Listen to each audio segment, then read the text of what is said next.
Hello and welcome. Where we listen, we rely, and we get sleepy. I'm your host, Thomas. Thanks so much for tuning in tonight. We'll begin a dreamy retelling of the classic tale, Beauty and the Beast. It's a perfectly autumnal story to lead you into a good night's sleep. Let's just take a moment to settle in and let go of any unease lingering in the body or mind. Make yourself comfortable, and as you ease into stillness, just allow your breathing to draw out a little longer, particularly on the exhale. Focus your attention as much as you can on your breathing. Let the slow, steady rhythm of the airflow become a mindful and soothing experience. When I speak to you here, prior to each story, I try to say the things that I know I would want to hear if I were falling asleep to this show. I've found the process of getting to sleep, in particular, rather difficult throughout much of my life. I still have bad patches nowadays, but I've gradually learned to remain calm and not let it stress me out on those difficult nights. Yes, it can make the next day a fair bit more challenging, but getting worked up about it only brings more wakefulness. So remember, while you listen along tonight, you can use your breath to help pacify any stress, tension, or worry. It's a simple yet effective way to calm the nervous system and guide you into a beautiful night's sleep. And that's especially true when you combine those deep breaths with a dreamy bedtime story like this one. It's a tale as old as time. So without further ado, drift into the fairy tale world of Beauty and the Beast. This small deer has thick, brownish-gray fur. On his chest are white streaks, like snowy paths winding across his body. There are patches of white on his back, too. His fur is a dense mix of shades, and it looks wonderfully soft to the touch. He doesn't have antlers, but two pointed canine teeth emerge from the sides of his mouth like miniature tusks. They give him a sweet, almost comical appearance. The combination of his big brown eyes, soft fuzzy ears, and two white fangs is striking. His home was a wooded valley, many miles away from the nearest town or village.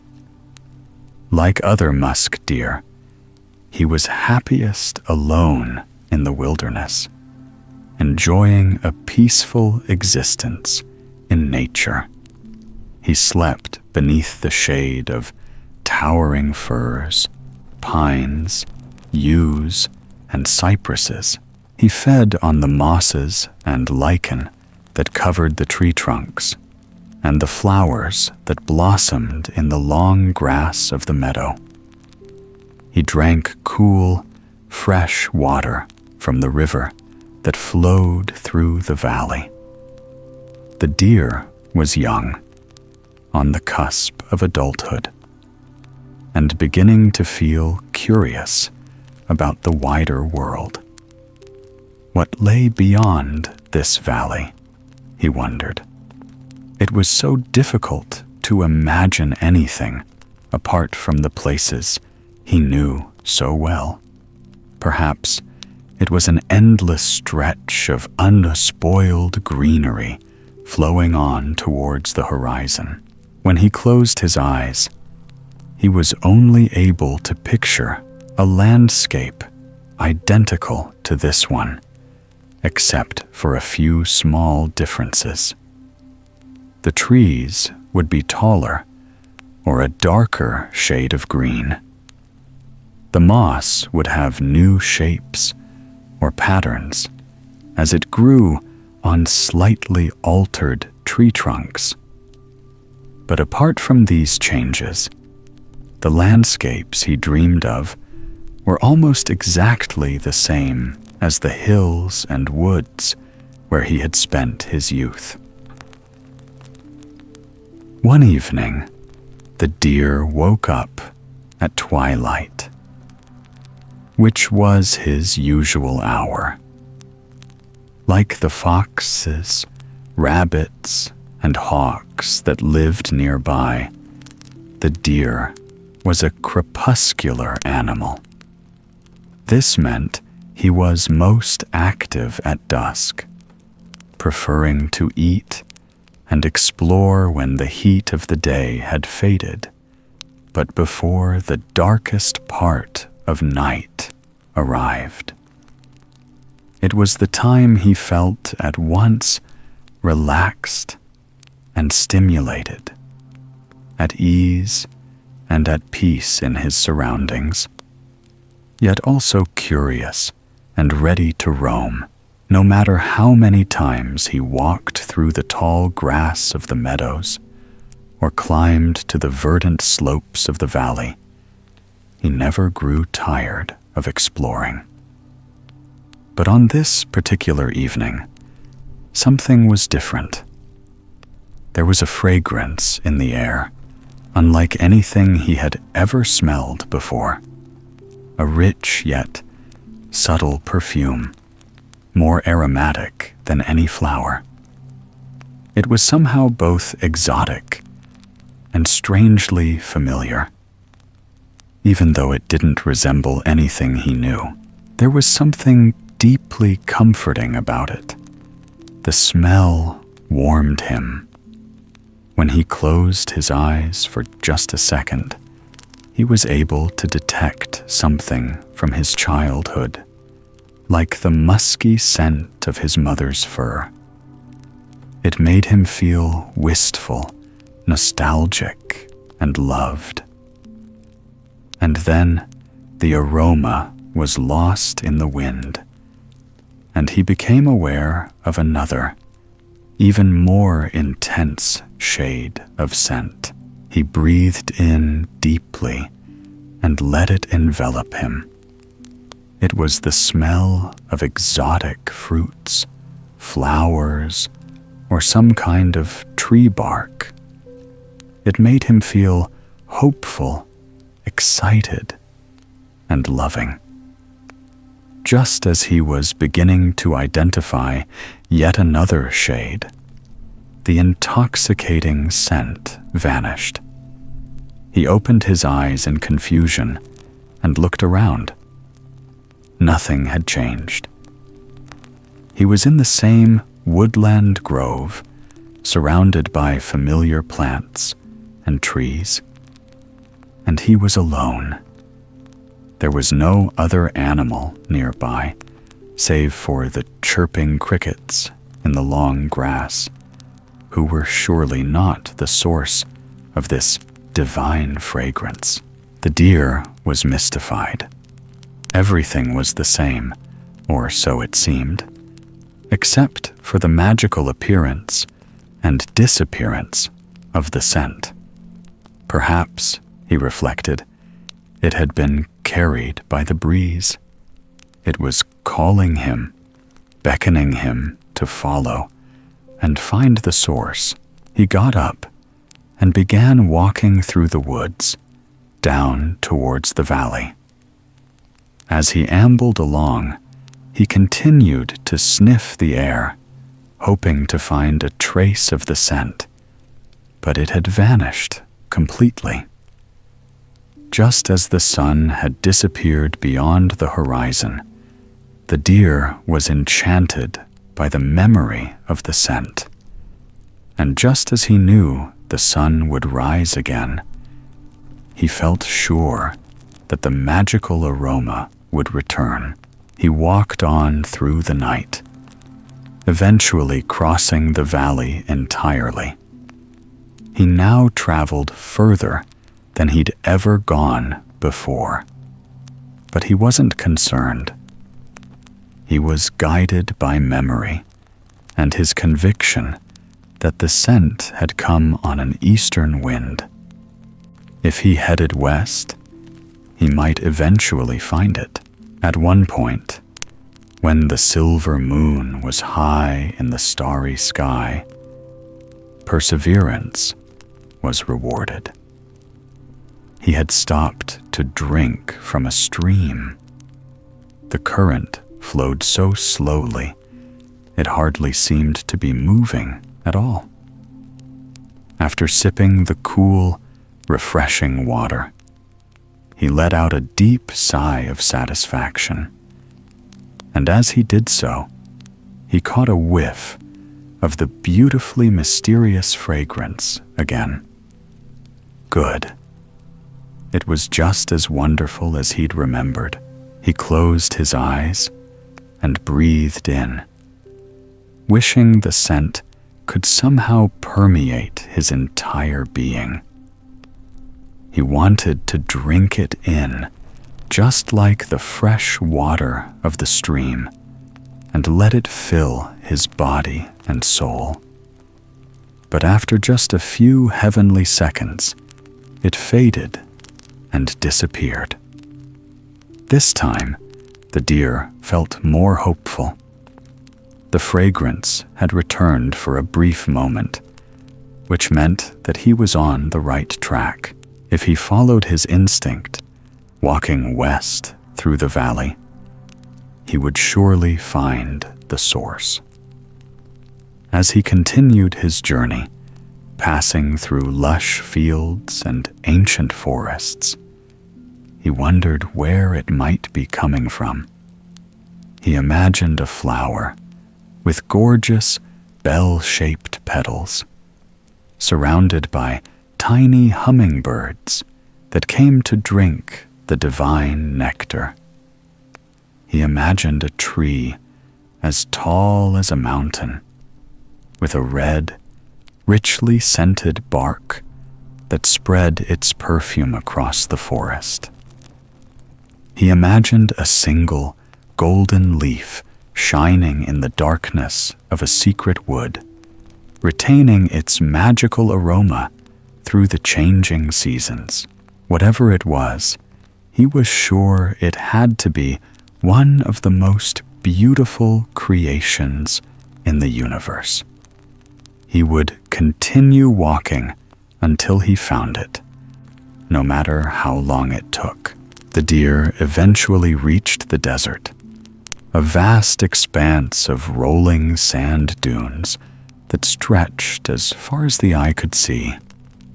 He had never been to a place like this, so big and empty, with no trees or grass.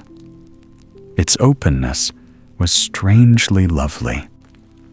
With so much space, there were endless possibilities. If the source of the scent was in the desert, he was sure he would find it there. There was nowhere for the aromatic tree or plant to hide. The deer soon learned to sleep during the heat of the day and walk at night. He sometimes felt that his vision was even better in the dark, when the only light came from the moon above. All his senses were heightened. He could see the shape of every wave of sand, and he felt the dry, powdery texture beneath his hooves, so different from the grass he knew. The desert had its own subtle smell, a dusty, earthy odor with herbal tones. But it was softer and simpler than what he was used to in the valley. When the mysterious scent returned, as it did every so often, it was even stronger than before in the night air of the desert, far from any plant or animal. The beautiful aroma was almost overwhelming in its rich complexity. Whenever he noticed it, he would stand still in the middle of the dunes and breathe it in deeply, savoring it until it had faded completely. As he walked on, determined to find the source, he treasured the memory of these moments. They sustained him, giving him strength to continue his journey, no matter how tired he felt. After many days and nights, the deer reached the jungle. The landscape had changed so gradually that he barely noticed the shift from sand to scrubland to grass. The grass grew taller, while leafy plants, flowers, and trees grew bigger and multiplied until they became a dense tangle of green. The deer was happy to be surrounded by trees once again, even though they were so different as to be almost unrecognizable. The flowers had new, exotic scents, and there were animals he had never seen before.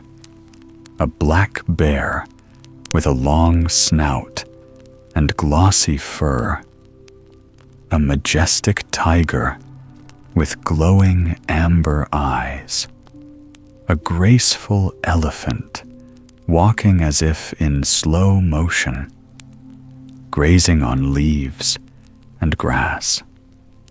There were so many wonders in the jungle, so much to stimulate the imagination.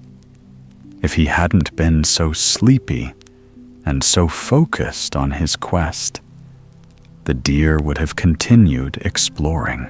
But he knew he had to stop and rest for a while. Without a good sleep, he simply wouldn't have the strength to carry on. And so, the deer found a secluded place in the heart of the jungle. It was a natural shelter created by fallen trunks, layers of leaves, and the protective branches of a nearby banyan tree. He felt safe here, where the only other animals were the brightly colored birds singing day and night in the canopy above. As dusk turned into darkness, he curled up in the shelter, resting his head on a pillow of leaves. He was so weary that as soon as he closed his eyes, he fell asleep. He slept for a long, long time and dreamed many dreams. Above all, he dreamed of the scent. In his mind, it was the glistening golden sap of the banyan tree. It was spread through the air when the birds opened their beaks to sing. It was hidden in the beautiful fur of the tiger. After many hours, the deer awoke with a smile. It had been a blissful sleep, and his dreams gave him hope that he was on the right track. He would travel to the ends of the earth if he had to. And even if the exact source of the mysterious scent eluded him, he still had the pleasure of the journey. Without the scent, he realized, he might never have left his home in the first place. To think that he would never have seen the moonlit sand dunes of the desert, or heard the exquisite music of the tropical birds. The scent seemed to linger through the jungle, vanishing, and then reappearing mysteriously.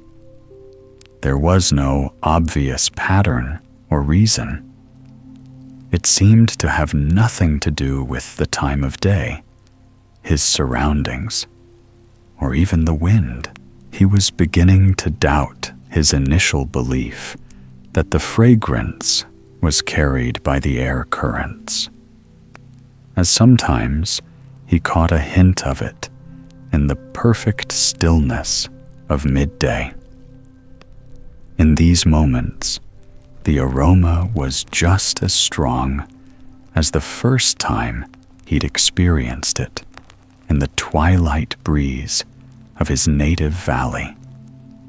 Yet even as the source continued to elude him, the deer's faith never faltered. He knew deep in his heart that he was on the right path.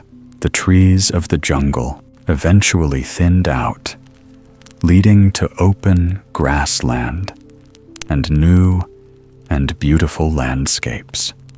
Following his instinct and an occasional tantalizing trace of the fragrance, the deer began to climb. Up and up and up he went. The hills became mountains, taller than any he'd ever seen.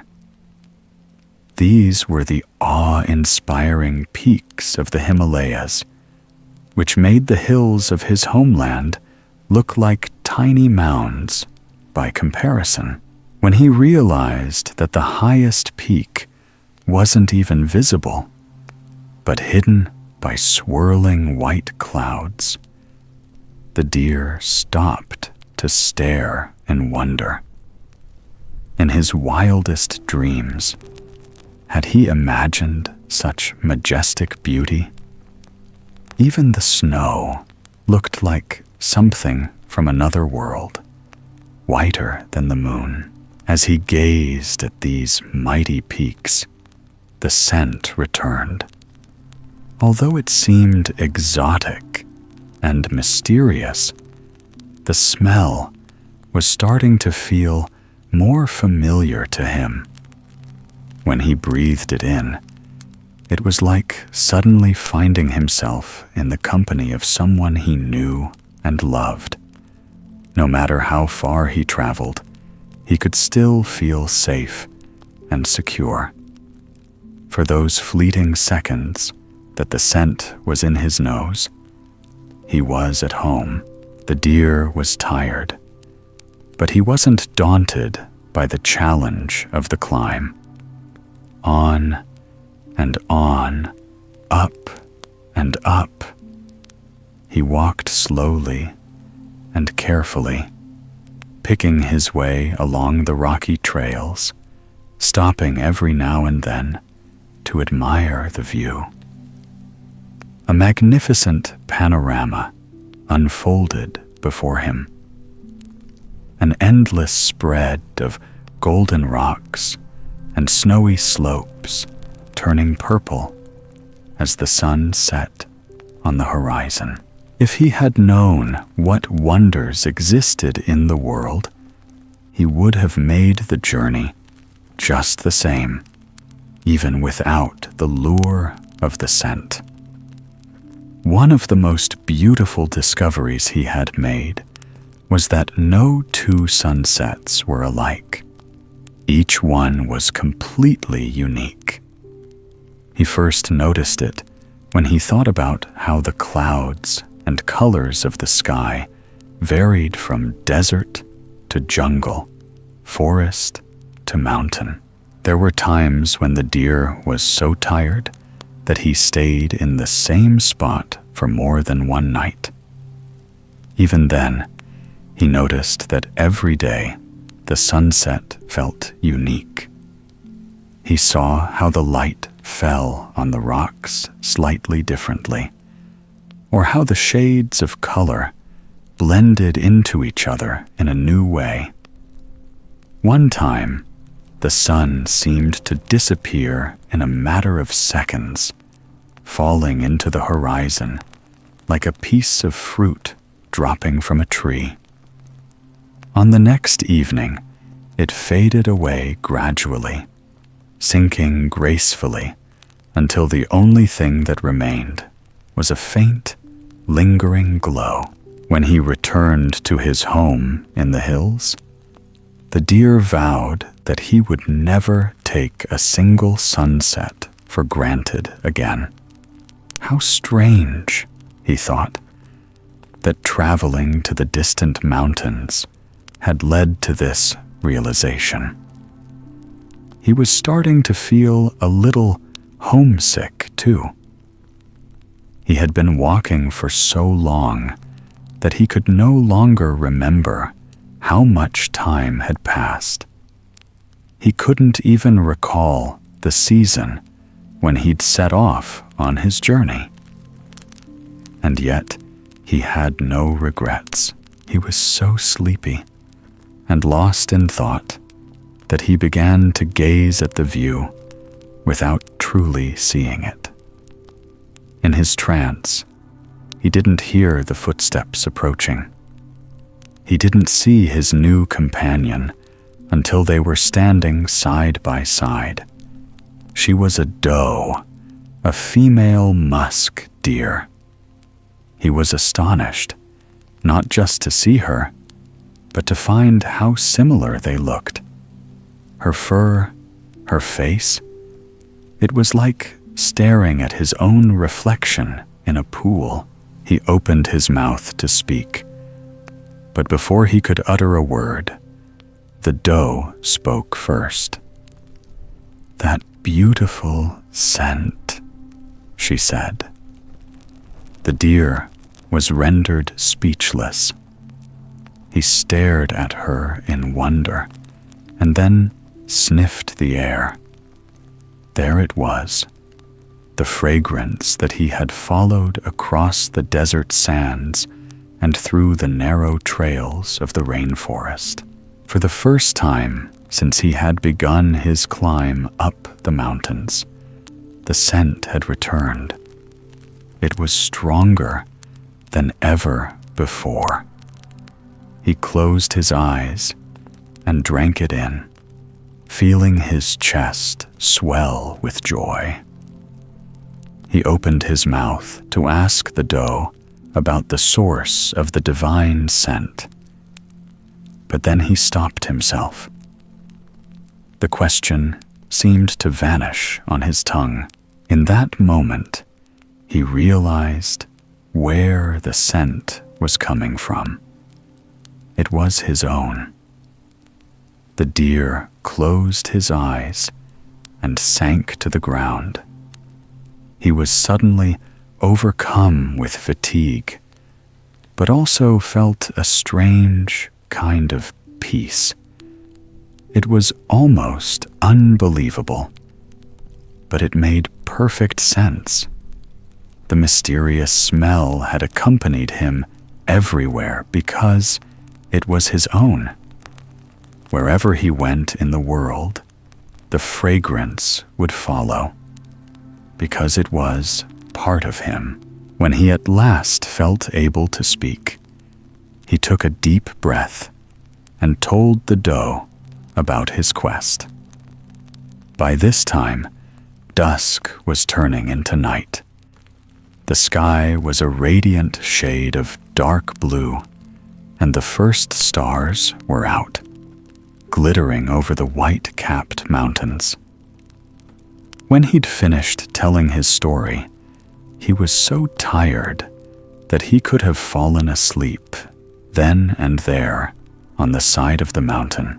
But the doe encouraged him to take just a few more steps so he could sleep in peace and comfort, protected from the elements. There was a cave nearby at the end of the trail where he could finally rest. He followed the doe up the mountain, hardly conscious of any thoughts or sensations. He wanted nothing more than to lie down and sink into a long, dreamless sleep. Everything else could wait till tomorrow. He entered the cave in a sleepy trance.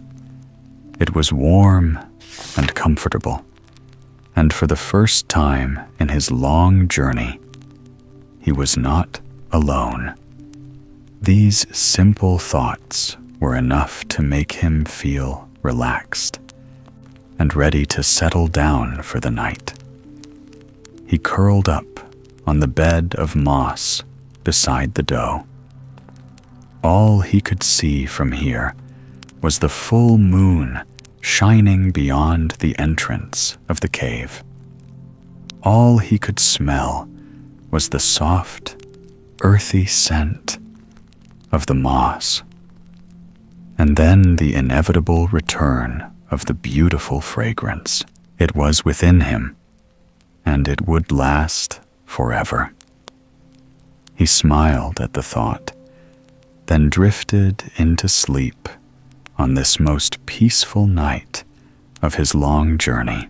You step out of the shade of your home and feel the blazing golden sun on your skin, tempered by the cool breeze blowing off the middle sea.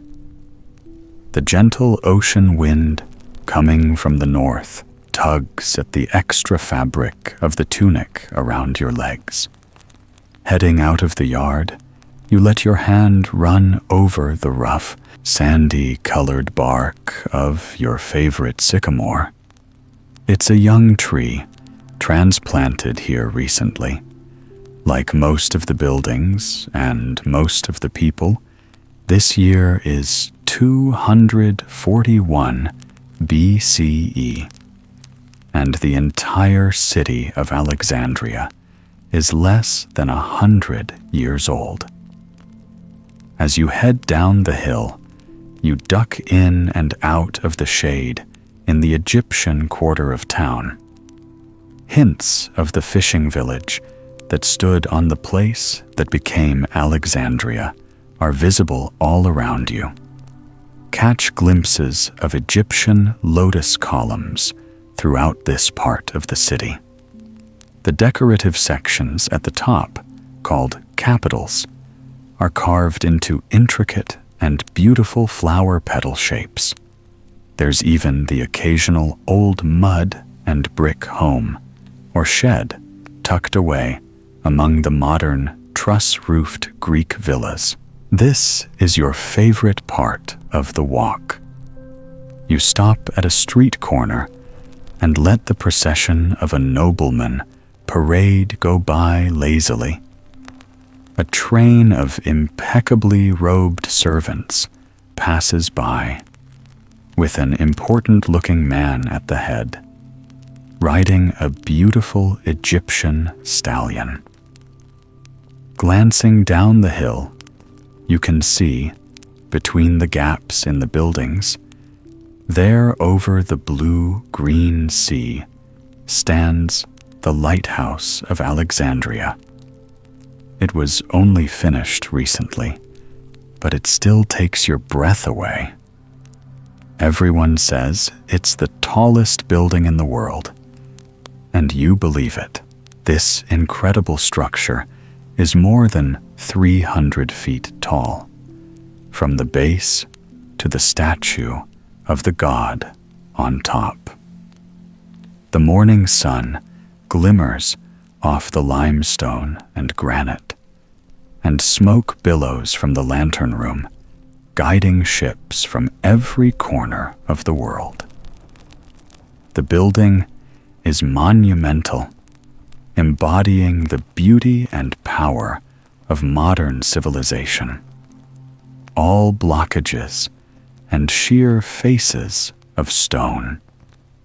Egyptian trade ships and Greek triremes, with their giant sails and rows of oars, bob through the harbor beneath the great lighthouse. There's so much to look at in such a busy port. You think to yourself, continuing on, you soon come to the expanse of the Canopic Way, a bustling main street paved in stone. It stretches from the Sun Gate on the east end of the city to the Moon Gate on the west. Decorative rectangular pools divide the center of the main thoroughfare. You're not really supposed to play in the water, but everyone does, especially the children. You head over to a store just a stone's throw from the Agora, the huge plaza where the Canopus meets the Soma. That's the large street running from the south end of the city to the Royal District, following the water. From the vendor, you order a popular local snack, fried fish caught fresh this morning. As you sit by one of the fountains in the middle of the street, you let yourself people watch for a moment. So many interesting individuals pass you by. There are Egyptian farmers with carts pulled by donkeys heading to the markets. Greek tradespeople amble past, engaged in friendly discussion about stonework. Gods and army officials travel on small Egyptian horses, and the occasional chariot flies past, its wheels and the horse's hooves creating a rhythmic, pattering sound on the stone.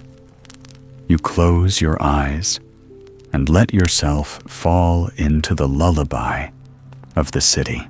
Alexandria is a modern marvel, a marriage of Greek power and ingenuity, and Egyptian beauty and history. All over the city are technologies that were only dreamed of a century ago. One such example is the causeway on the west end of the city. It connects Pharos, the lighthouse island, with the mainland. It's 3/4 of a mile long and was built by the engineers of Alexander the Great himself. Aqueducts hem the southern portion of the city, bringing water into every district. Plumbing feeds luxurious bathtubs and other necessities. Water clocks tick away the minutes of the day with the most impressive inner workings. You've even been to a few temples that have central heating, in the form of hot air blown up through flues in the ground. Even the city grid layout, with its wide cobblestone streets, is something of a marvel. Alexandria feels so dynamic and cutting edge. What every modern city should be, you think. But nothing compares to the wonders held within the library. A pair of friendly cats watch you from a nearby alley as you stand up and make your way along the Canopus. The institution of the Muses looms up on your right, on the north side of the street. Hundreds upon hundreds of students, artists, philosophers, and scholars walk the sprawling campus. Gardens, faculties, dormitories, and an amphitheater are surrounded by the towering manors of the Royal District. This is the center of art, culture, and science, and the library is its crowning jewel. The front edifice is a masterpiece of craftsmanship, with countless steps, columns, and statues. It's positively monumental. You think, like the lighthouse that rises over the harbor in the distance, even though the front section is only 2 levels. The scale of the library is daunting. There are statues of the Muses inset on the first level, and bas reliefs on the beam across the top of the entryway. The architrave has images of the goddess Athena consorting with Alexander, the god king. All in all, it makes the library look like a temple, which it is, in a way. A temple to knowledge, and the single greatest collection of writing in the world. You pass by students and scribes relaxing on the front steps, sharing an early lunch, and you greet a couple of attendants on your way through the domed lobby.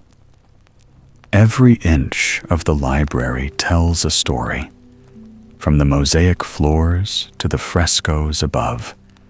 Recently completed artwork on the columns and floors depicting scenes from history and myth.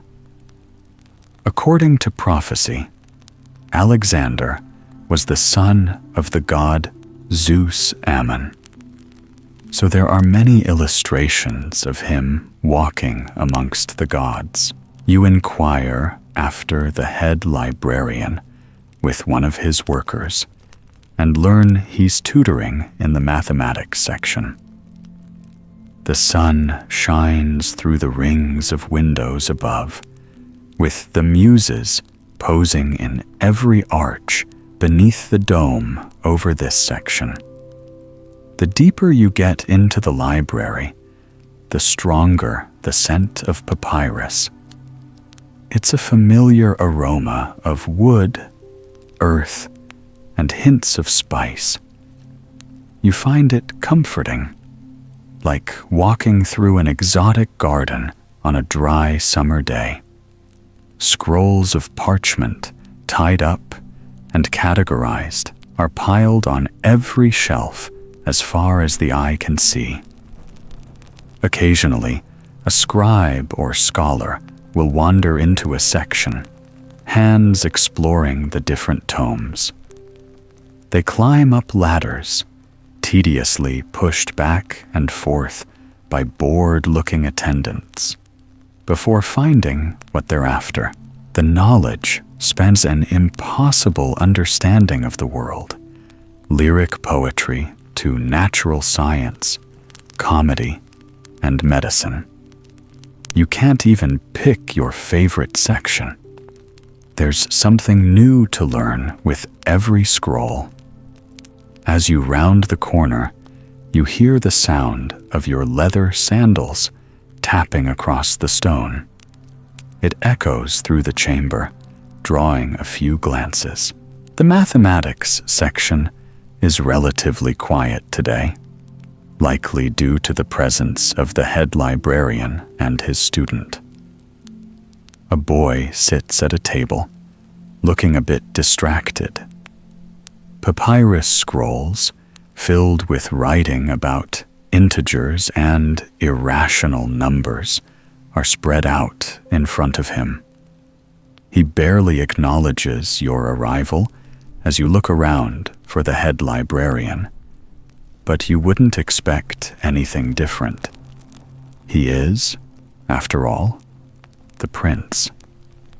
He can't be more than 7 or 8, dark-haired with a chin like his father, but he already has the somewhat disinterested air of someone important, at least when it comes to studying his maths homework.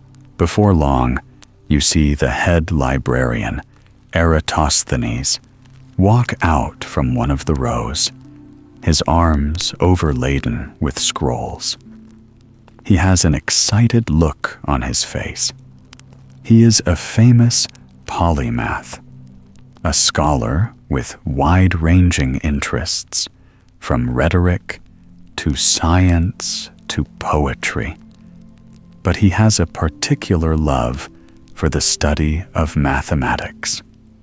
He is the Library of Alexandria's third head librarian, and is a bit of a prodigy, taking over the position a year ago at the relatively young age of 35. His thick, bushy beard is streaked with gray, and his head of curly hair is already receding. You can imagine what a marble bust of his face would look like. Impressive, to say the least. Still, his relative youth is betrayed in his eyes and expressions. He's passionate about all his fields of study, and he's known to be an enthusiastic lecturer, barely able to contain his curiosity when he talks. He often pulls together ideas from many different subjects.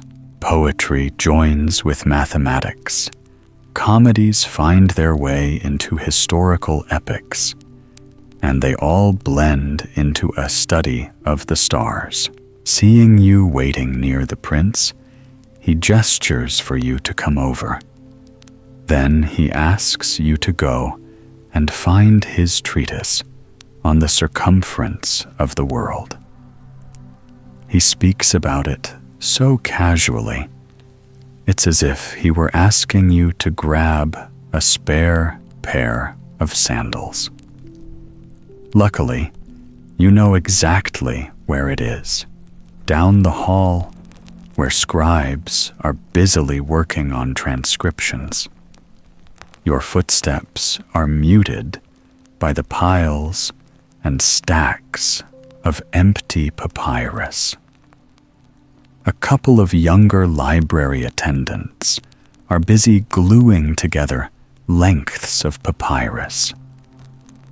These will be rolled up into scrolls. The woody, familiar scent is so potent here that it clings to the robes of scribes when they leave at the end of the day. The soft whisper of dozens of reed pens scratching against papyrus sounds like gently drizzling rain. There are scribes around every corner, diligently copying or translating works gathered from travelers and distant scholars. You find the head librarian's treatise in a section filled with works in progress. Since he finished his calculations in the past year or so, scribes have been steadily copying his work to send to colleagues in Cyrene and Athens. They hope that other mathematicians there will copy and share his writing with others, perhaps even improving on his calculations. This is what the library is all about: preserving and spreading knowledge. Every library and scholar across the world is like a point of connection in a giant web. It's a wonderful network to be a part of. You take one of the copies back to the head librarian and the prince. The former unfolds the papyrus scroll out over the table.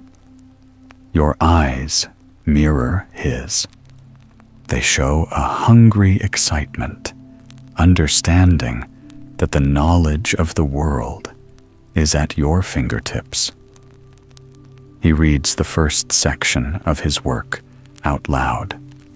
It's a dedication to the poet who inspired his life's work. Then he turns to the prince with a twinkle in his eye.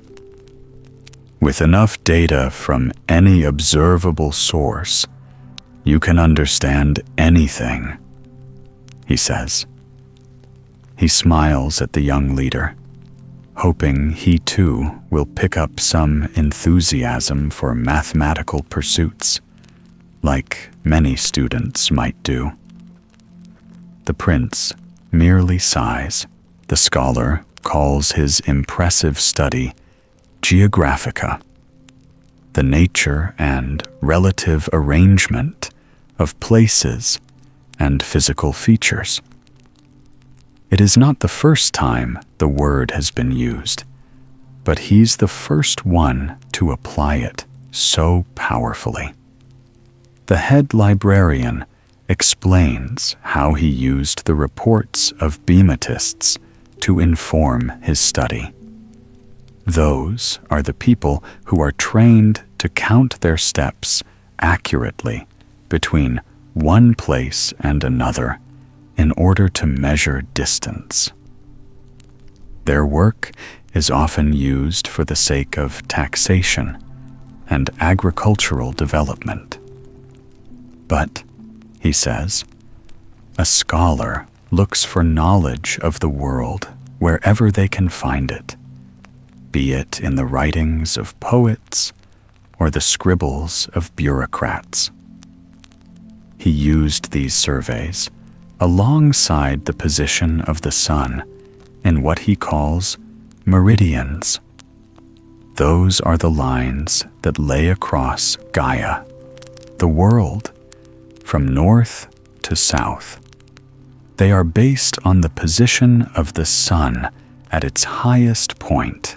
According to his calculation, people have barely seen a fraction of the world at this point in history. There could be entire lands with other people like Alexandrians just over the horizon. He says. The prince yawns. The head librarian clucks his tongue playfully and suggests they move to the lyric poetry section for the rest of the afternoon. The prince's eyes light up at this idea. Like his family and his father, Alexander, the prince is obsessed with myth and legend. The head librarian asks if you would mind cleaning up after them as they head for the poetry section. You're happy to lend a hand. You begin to tenderly roll up the papyrus scrolls, noticing how the rough material feels in your hands. Attendants come over to help you reshelve them. For the next while, you're able to work on your own studies and transcriptions, making sure to stay close enough to the head librarian and his student in case he needs another scroll. Eventually, the prince is released into the care of the royal guard for the day. You follow the head librarian to his study to help him find a scroll he's misplaced that's all about constellations. The place is as chaotic and complex as the man's mind.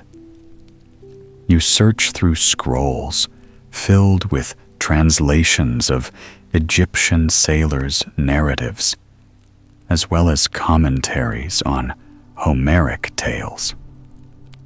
You find the scroll eventually, buried under a pile of similar writings.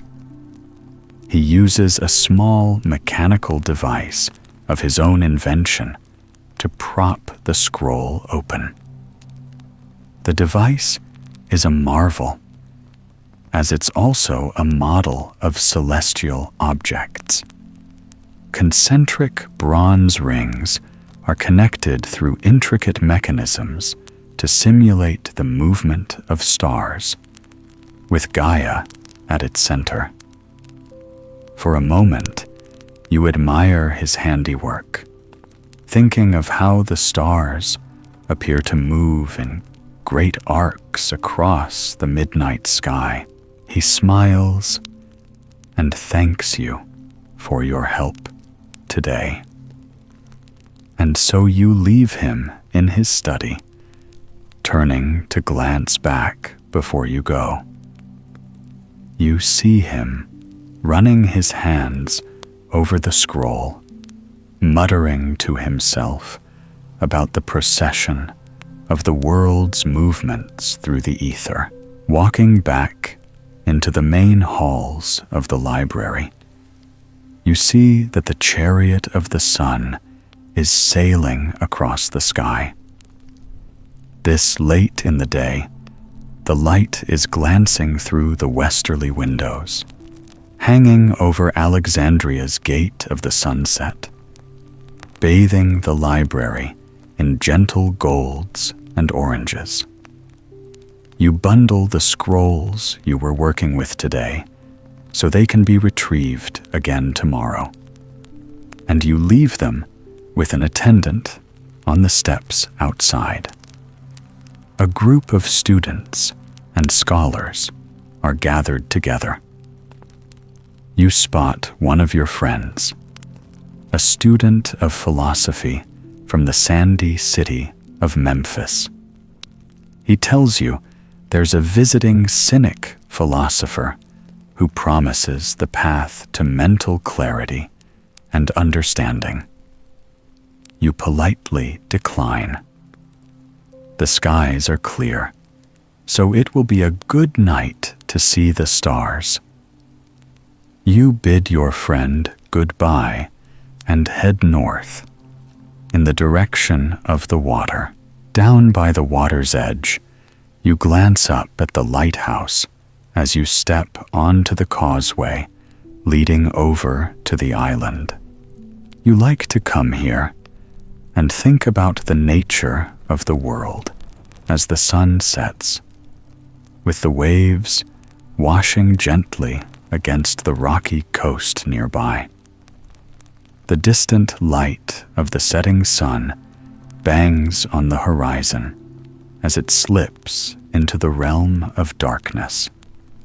Soon, you'll head home, but for now, you'd like a moment just to relax. You close your eyes and feel the light on your eyelids, your elbows resting on the sides of the causeway. Ideas circle your mind like the many layers of the head librarian's invention. You think about how philosophy dances with the natural sciences, and about all the ideas written down on scrolls inside the magnificent building you just left. With a sigh of gratitude, you think this is the perfect way to end a day spent in the halls of the great Library of Alexandria. Have you ever heard the expression, "the face that launched 1,000 ships"? Have you heard of the Trojan horse? Or maybe about someone's Achilles heel? These are all references to the legend of the Trojan War, a mythical clash between ancient Greeks and a great walled city called Troy, whose residents were known as Trojans. According to the legend, a Trojan prince fell in love with the most beautiful woman in the world, whose name was Helen. Unfortunately, she was already married to a Greek king. But that didn't stop the Trojan prince. He carried Helen away with him on his ship across the turquoise waters of the Aegean Sea and back to his home in Troy. The Greek king wasn't about to let that stand. He rallied other kings and great warriors of Greece, and together they set sail with a fleet of ships, intent upon recovering Helen. They sailed through the rolling Aegean waves until they reached the shore of Troy. The Greeks laid siege to Troy, but the city was protected by huge walls, and the Trojans held out against the attack.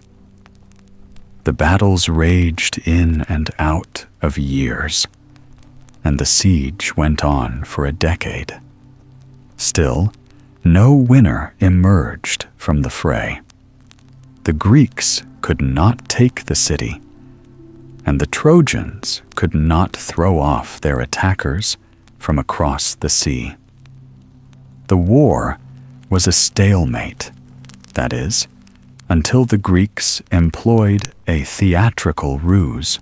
As the legend goes, one of them, a master carpenter, finally built an enormous wooden horse.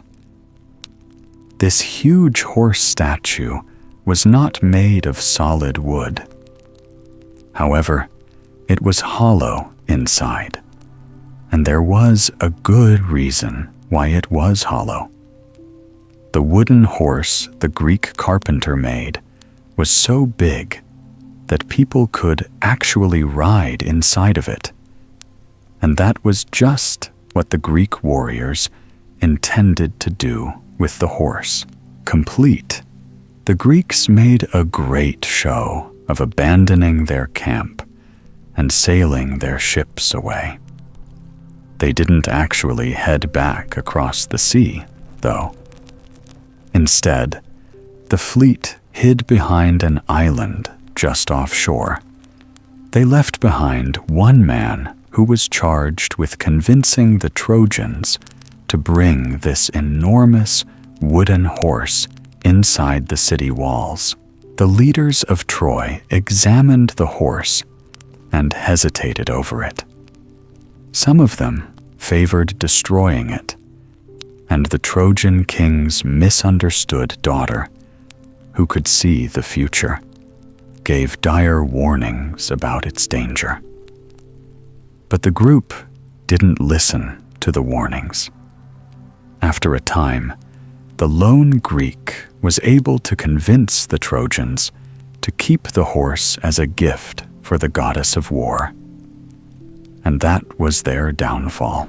That night, the townspeople indulged in a wine-soaked celebration of what they thought was their victory. Worn out, they went off to their beds. They were sure that their attackers were beaten and gone, so sure that they didn't even leave any guards on duty. But unbeknownst to the Trojans, a group of the best Greek warriors were hidden inside the giant wooden horse. At night, those warriors emerged from the statue under cover of the dark and silent night. As the Trojans slumbered, the Greek warriors climbed out of the towering wooden horse, stole through the quiet city, battered the gates, and threw them open wide. The waiting Greek armies came in through the open gates. They routed the sleepy and wine-befuddled Trojans and set fire to the city. And with that, the great Troy was no more. That is the gist of the legend. Give or take a few details, such as the role of numerous ancient Greek gods and goddesses along the way. According to the myth, these pesky divinities took sides and played key roles in the drama. They instigated trouble, egged on the humans, and generally contributed to the mayhem at key points throughout the whole affair. But at any rate, those are the main plot lines of the tale. It's a story that has beguiled listeners for nearly 3,000 years since it was first told long ago throughout the land of Greece. Tales of the Trojan War fascinated the people of ancient Greece, who heard it from traveling storytellers. As ancient Rome came to power, it captivated the Romans as well. The tale was recounted in poetic form by the famed Greek poet Homer. It was recited and repeated, written down, and inscribed on pottery. Symmetries were engraved on wine jugs and silver cups, cast in plaster, carved into stone, immortalized in statues and paintings, and emblazoned on walls. Many hundreds of years later, it continued to rivet listeners and readers from across Europe and then beyond during the Middle Ages and into modern times. Along the way, it has inspired countless retellings. It's been told and retold in poetry and prose, on parchment and in books, on the stage, and finally, the screen. As it passed down through the years, the tale's mythical stature grew, yet it was widely seen as nothing more than a legend, a fictional story told for entertainment, akin to a popular fantasy tale of today. Most people thought that Troy, the place, had never really existed, that it was simply an invention born in the imagination of the poet Homer or of some unnamed storyteller long ago. And yet, is the story of Troy purely legend? Or could it be based on fact? Could it be a kind of history buried under the layers of poetry, mythology, and retellings until it was no longer recognized as anything other than fiction? That was the proposition that led a couple of explorers just over a century and a half ago to a windy plain at the northwestern tip of Turkey, in what was once known as Asia Minor. There, the remains of a ruined city lay buried in the earth. Buried, that is, until one amateur archaeologist and another amateur, who also happened to be a wealthy businessman, set out to investigate a mound that welled up in the grassy plains. This large mound lay a few miles inland from the sea, in an area once called the Troad, and it was understood to contain the remnants of some ancient town. These amateur archaeologists were on a hunt for the mythical Troy. Like the general public, most scholars believed the legendary city had never really existed, or if it did, that it certainly wasn't lurking under this remote mound. But these two amateurs disagreed. They were enamored of the Trojan legend, and they were determined to prove that it was actually rooted in real history.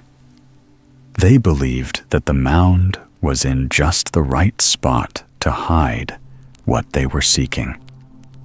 In fact, there was a city built there in the archaic period, where people paid tribute to the mythological heroes of the Trojan War, and others that turned the area into something of a tourist destination in the classical era. This knowledge of the classical era site is one reason they were convinced it was the site of the mythical Troy.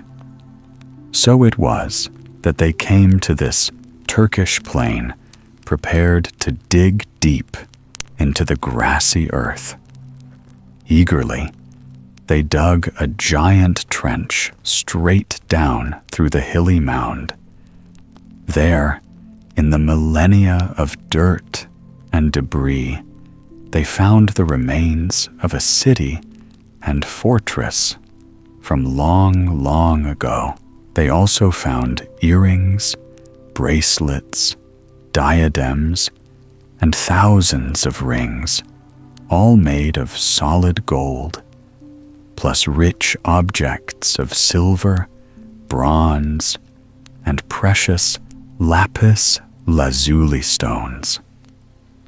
To the astonishment of observers the world over, the wealthy businessman declared victory in the search for Troy. He announced that the gold and precious items were the treasure of the Trojan king from the legend. People around the world were mesmerized. But while the remains were indeed from very long ago, they were, in fact, from too long ago, far too long ago. Eventually, modern dating methods showed them to date from about 1,000 years earlier than the time the legendary story could have taken place, if any of it were true. Nevertheless, excavations continued at the site, on and off over the years, and the digging uncovered layers of ruins on top of ruins. Lower layers were the oldest, but a more recent layer of ruins proved to be from just the right era. According to tests, that more recent layer dated to the estimated time period of the legend. That layer of ruins contained the remains of a powerful walled city that was destroyed right at the time when the legendary Trojan War was said to have taken place. The excavators found wrecked walls and burned earth, indicating possible widespread fire. It's now widely accepted that this fortress city was the Troy described in the legend. And there's something magical about discovering that a mythical story actually had a basis in reality. Therein lies a big part of the enchantment of the modern story of Troy. The age-old tale of love and war holds such power.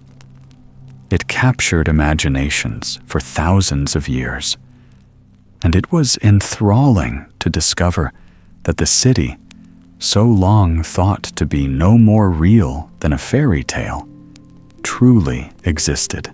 Troy was a real place, and we can now visit it, or at least we can visit its ruins.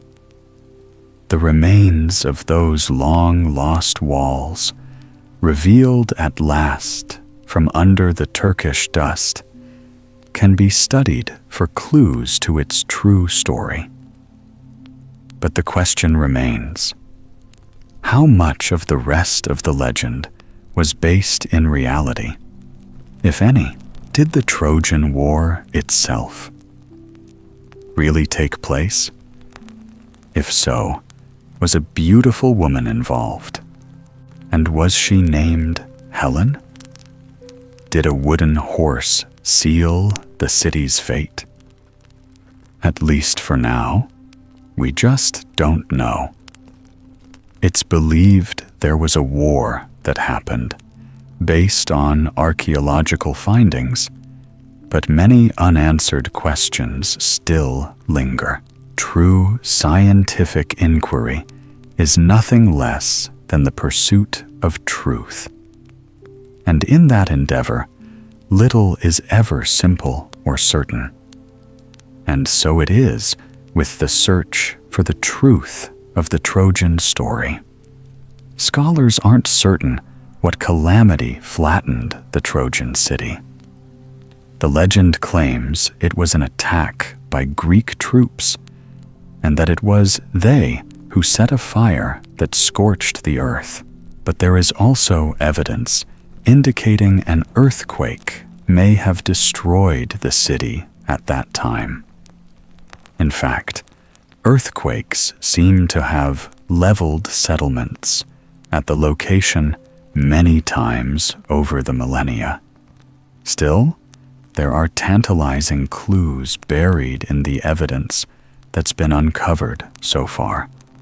Slingshots and stones among the rubble, and even embedded in the old walls, bronze arrowheads and spear tips. There are other hints in literature and historical records. Ancient writings from an empire in Turkey refer to fighting with the Greeks over the city. On top of that, the story of the Trojan War contains startling detail that sometimes makes it seem more like a historical account than pure fantasy. For example, its description of Troy's location was geographically precise and conforms accurately to its real-life position. Of course, even if the legend contains kernels of historical truth, there are many elements of the story that are certainly mythical. For example, the gods and goddesses of Greek mythology played crucial roles in it from start to finish. In the legendary tale, the trouble first began when three goddesses quarreled. They disagreed over which of them was the most beautiful. Each believed it was she, naturally. Greek deities were not noted for their humility. The Prince of Troy was appointed as judge to determine which of the goddesses was the most beautiful. And so, to settle their dispute, according to the legend, the prince chose the goddess of love, Aphrodite, but only because she promised him the loveliest woman on earth, Queen Helen. Never mind that Helen was already married to a Greek king.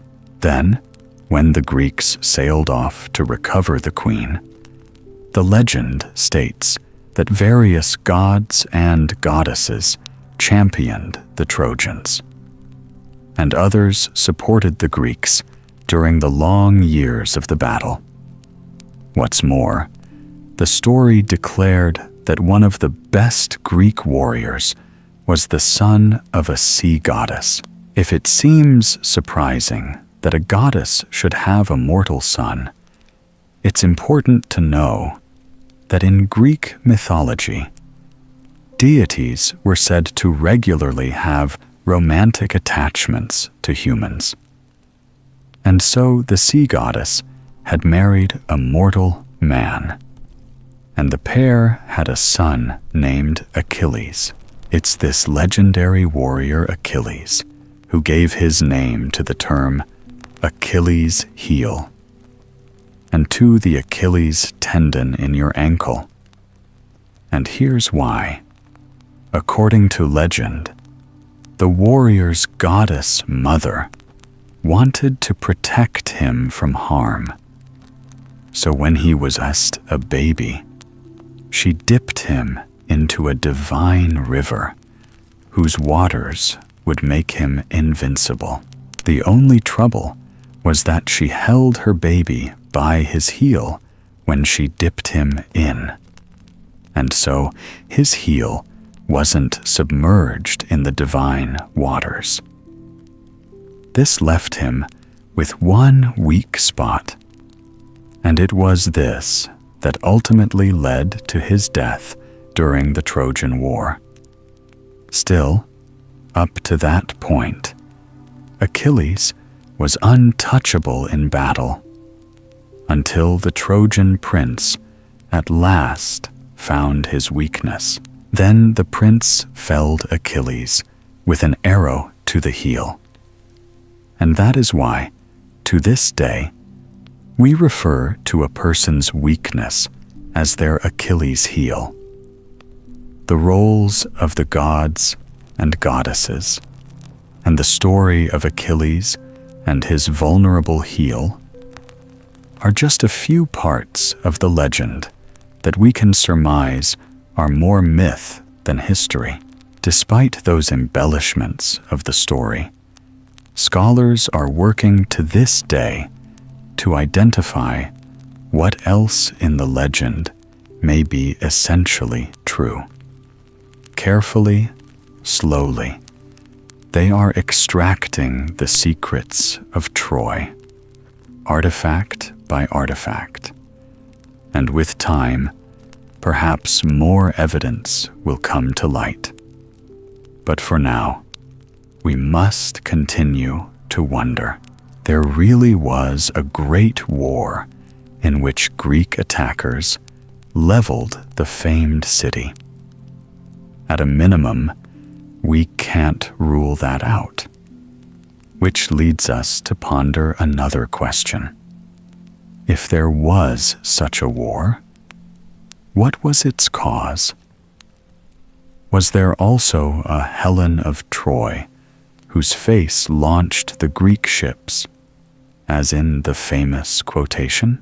Looking at the evidence, there are many things that could have sparked a Trojan War besides the love and loss of a beautiful Greek. That's because the city of Troy is located in a strategic spot. It lies near a narrow waterway that connects the Black Sea to the Aegean Sea, which in turn flows out into the great Mediterranean. In ancient times, the shoreline lay even closer to the city than it does today. This meant that Troy sat overlooking the waterway, but also oversaw a key land route on its other side. Thus, the Trojan metropolis commanded both major route between Greek and Eastern civilizations. As such, the Trojans were perfectly positioned to trade widely and extensively. They probably also had a captive market to sell goods to, because ships would have to wait nearby for the right winds to sail through the waterway. They even would have had the ability to control traffic along the routes. So, if they chose, they could have imposed tolls or taxes on anyone traveling past, although scholars haven't found evidence to tell whether they took advantage of this opportunity or not. Their location would have meant the Trojans could have hampered trade, impeded travel, taxed merchants, and stood as obstacles to exploration or military adventures. Their location also would have given them access to great wealth and commerce. Such riches alone could have presented a tempting prize for marauding princes. Yes, war could certainly have broken out between Greeks and Trojans over many things other than love and revenge. But then again, who knows? Stranger things have come to pass than a powerful love that influenced world events, than a lost city emerging from a windy plain, and a legend coming to life. Perhaps a lovely face did launch a fleet of ships across the Aegean Sea some 3,000 years ago. Perhaps we'll never know. But as long as we can wonder and dream and imagine, we can continue to learn, to explore, and to discover. And maybe, just maybe, one day, someone among us will uncover the truth or myth of the mysterious Helen of Troy. You are walking out of your cozy flat in Edinburgh. It's set inside a timeless building on a street lined with terraced houses. Yours boasts charming bay windows and a stone facade that stretches up to a point, a characteristic that gives an extra special touch to the city's unique and recognizable skyline. Closing the door, you are greeted by a crisp autumn breeze as you step onto the cobbled street. The weather outside is chilly, but comfortable. The sky is filled with unique, puffy clouds that hang above you, sometimes revealing a pale blue sky or soft shades of gray. Music. You are wearing warm boots with your favorite trousers, a dark green jumper, and a light rain jacket that comes down to your thighs. Covering your head, a cozy wool hat provides warmth on this crisp and windy day.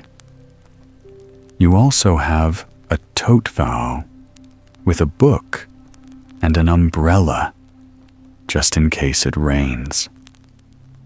You think your flat is next door to the Meadows, a brassy, tree-lined park just south of the old town, and you find yourself coming here often with a small picnic blanket in hand. You spend an hour or maybe two reading or drawing among other park visitors. What you truly love about this park, however, is the distant view of Arthur's Seat, an ancient volcano and the highest peak in the area. You admire its carved arches peeking out high above the park's flat tree line. Sometimes you nestle yourself in the grass and draw this particular view. Other times, you simply prop your head up on your backpack, eyes out at the distant hill, allowing your mind to wander and drift like the fallen leaves of autumn. Now your boots tap against the pavement as you make your way into the meadows. Today, the park is draped in the season's captivating foliage. The grass is still a vivid green, which provides a delightful contrast to the burnt orange and pale yellow leaves scattered across it. There are paved walking paths going both around and diagonally through the park. This time, you are walking across one of the diagonal paths so you can explore Edinburgh's Old Town on this perfect day. The pathway is aligned with leafy trees on either side, standing tall and reaching for the cloudy skies up above. Your shoes press against fallen leaves, some brown and crunchy, others soft and in shades of yellow and orange, surprisingly dry so far. Reminders of a previous rain still linger, dampening some of the leaves and covering the grass in a sparkly dew. As you walk, you notice a man playing fetch with his fluffy beige dog. He throws a stick, and the dog enthusiastically leaps across the grass, lifting leaves up into the air as he dives to catch it. It brings a little smile to your face. Soon, you are across the park, walking along a pedestrian-only path sprawling with murals, a lively cafe, and university students. From here, you can see some parts of the 16th century University of Edinburgh. The university's historic sandstone buildings fit perfectly with the mood of the city in autumn, you think. When you reach the end of the pedestrian pathway, you go over the zebra crossing and arrive on the other side of the road. You continue straight for just a minute, passing shops and restaurants, until you reach a set of gates on your left-hand side. It is the entrance to Greyfriars Kirkyard, a 16th century graveyard offering a museum and walking tours. It's considered to be one of Edinburgh's most famous places. You take a few steps inside to admire this historic location. The paths are decorated with vibrant orange leaves that spill over onto the green grass. You can see old tombstones dating back more than 400 years and glimpse sandstone buildings that poke out beyond the walls of Greyfriars. An autumn walk through Edinburgh is hardly complete without a stop here, you decide. So you pass through the black wrought iron gates and feel the coolness of the shade around you. The autumn weather suits the stillness of this curious gray place. Your gaze follows the path that leads up to the church, around the graveyard, and toward an exit on the other side. You actually prefer to take this path when walking home, and often you do. It's much more peaceful than going past all the shops and restaurants that line the street on the other side of the thick stone walls. Perhaps you will amble through it properly on your way home. Looking up, you see lingering gray clouds above. A walk through Greyfriars on a rainy afternoon is just the kind of experience you'd like. In your mind, you hope for a little drizzle later today, but for now, you carry on further into Old Town. Crisp air embraces your skin as you approach the cobbles of Edinburgh's most notable street, the Royal Mile. This huntivating street is full of life today. The sound of bagpipes floats through the air. Wool tartan scarves are on display, and the smell of baked goods and coffee finds your nose. You adore the Royal Mile for many reasons. For one, it leads up to Edinburgh Castle, perched high on a base of volcanic rock, which is stunning to see up close. However, it is also full of fairy tale-like stone buildings with sharply pointed turrets, and the Gothic St. Giles's Cathedral with its open spires and sculptured details. But what you really love about the Royal Mile is what you find on its side streets. Tiny pathways lead into quaint, often silent squares, creating pleasant oases from the bustling life just on the other side of the buildings. You look right, fast catching a glimpse of the bronze statue of Scottish philosopher David Hume. Apparently, local tradition suggests it is good luck to touch his big toe, which sticks out further than the rest of the statue. You watch a man in a kilt stop by and graze his hand across Hume's toe, and you smile. Ahead of you, you see the way the cobbles appear to grow smaller and smaller as they go down the hill, until they disappear into a cloudy gap between the buildings.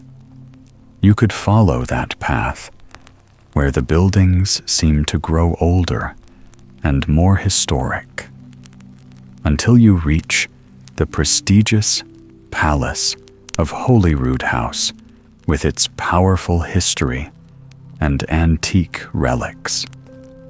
But today, you won't spend too much time on the Royal Mile. Instead, you would like to visit Edinburgh's more terminal spots. There's no city you'd rather be in during this season, you declare. And with Scotland's windy weather, the leaves won't stay attached to the branches for long. So you know just where you would like to go. You head right, and then take a quick left onto a quaint alley called Warriston's Close. The path leads down a massive set of stairs that fall onto a charming curved street near the Waverley train station. If you had to choose a favorite set of stairs, these would be yours. Something about the way they fan out at the bottom, the yellow-tinted lamps, and the middle banister make you think of old-fashioned academia. You could imagine university students from decades ago leaving the train station, wearing pleated tartan skirts or long slacks as they ascend the stairs, books and pencil cases in hand, ready for a day's lesson. You grab onto the banister as you make your way down the lofty staircase. You watch as people walk up and down the cobbled street, wearing raincoats, dark boots, berets, and warm scarves.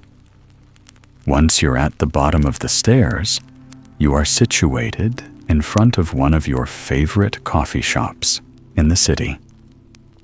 It has the best view of the steps of Warriston's Close, and with its indoor and outdoor seating in a snug and cozy setting, it is the perfect stop during an autumn walk in Edinburgh. So your feet click against the mismatched cobbles as you walk toward the door of the cafe. The hiss of the espresso machine and the clink of ceramic greet you. You look around. There is a window seat for two, with homely cushions, and a few seats nestled against the cool stone walls. Just in front of you is an espresso bar serving artisan coffee, hot chocolates, and teas. Then, behind a glass counter, you admire tasty treats from Pumpkin Spice, cinnamon rolls to thick, buttery croissants. You smile and say hello to the barista. She greets you in return. Then you kindly request a hot spiced tea and a warm pumpkin spice cinnamon roll, something you have never tried here before. She tells you that they were just added to the menu today, and you feel a tingle of excitement that you get to try them this afternoon. You choose to take a seat outside. After all, you're enjoying the fresh autumn air on your face, plus your woolly layers and steady walking pace have been keeping you nice and warm. There are two large tables on either side of the door. You choose the one to the right, with the best view of your favorite staircase. As you wait, you look up at the curved street that leads back to the Royal Mile. You watch the buildings as they stretch up toward the sky, which is looking a bit grayer and gloomier than before. Your gaze comes back down to ground level. There are no trees on this street, so there is no foliage to admire. Nonetheless, the brownish shades of the street combined with the crisp air give you the feeling of the season, and you smile, considering that rain clouds and cool weather are common year-round here. The barista delivers your cinnamon roll and hot spiced tea. The smell of them together captivates your senses. You close your eyes and take a deep breath in, bringing the mug up to your nose. As you do so, the aroma of cloves, nutmeg, ginger, and other spices fills your nostrils. Then you take a sip, and the warmth of it travels down to your stomach. Delicious. Next, you try the pumpkin spice cinnamon roll. You push your knife and fork into it, and the pastry softly falls apart, looking gooey and warm as white icing trickles down onto the plate. You lift the fork to your mouth, blowing on the cinnamon roll to cool it down just in case. Then you place it onto your tongue and feel the warm flavors of pumpkin and cinnamon enveloping your taste buds. The texture of the pastry is firm yet buttery in your mouth. You can't quite believe just how good it is. You spend the next moments enjoying your treats, allowing each bite or sip to linger on your tongue, soaking up every bit of flavor. Once you've finished, you stand up and wave goodbye to the barista, who has just come back outside to deliver 2 coffees to the other table next to you. Your body feels warm and cozy inside after your pleasant stop at this lovely cafe.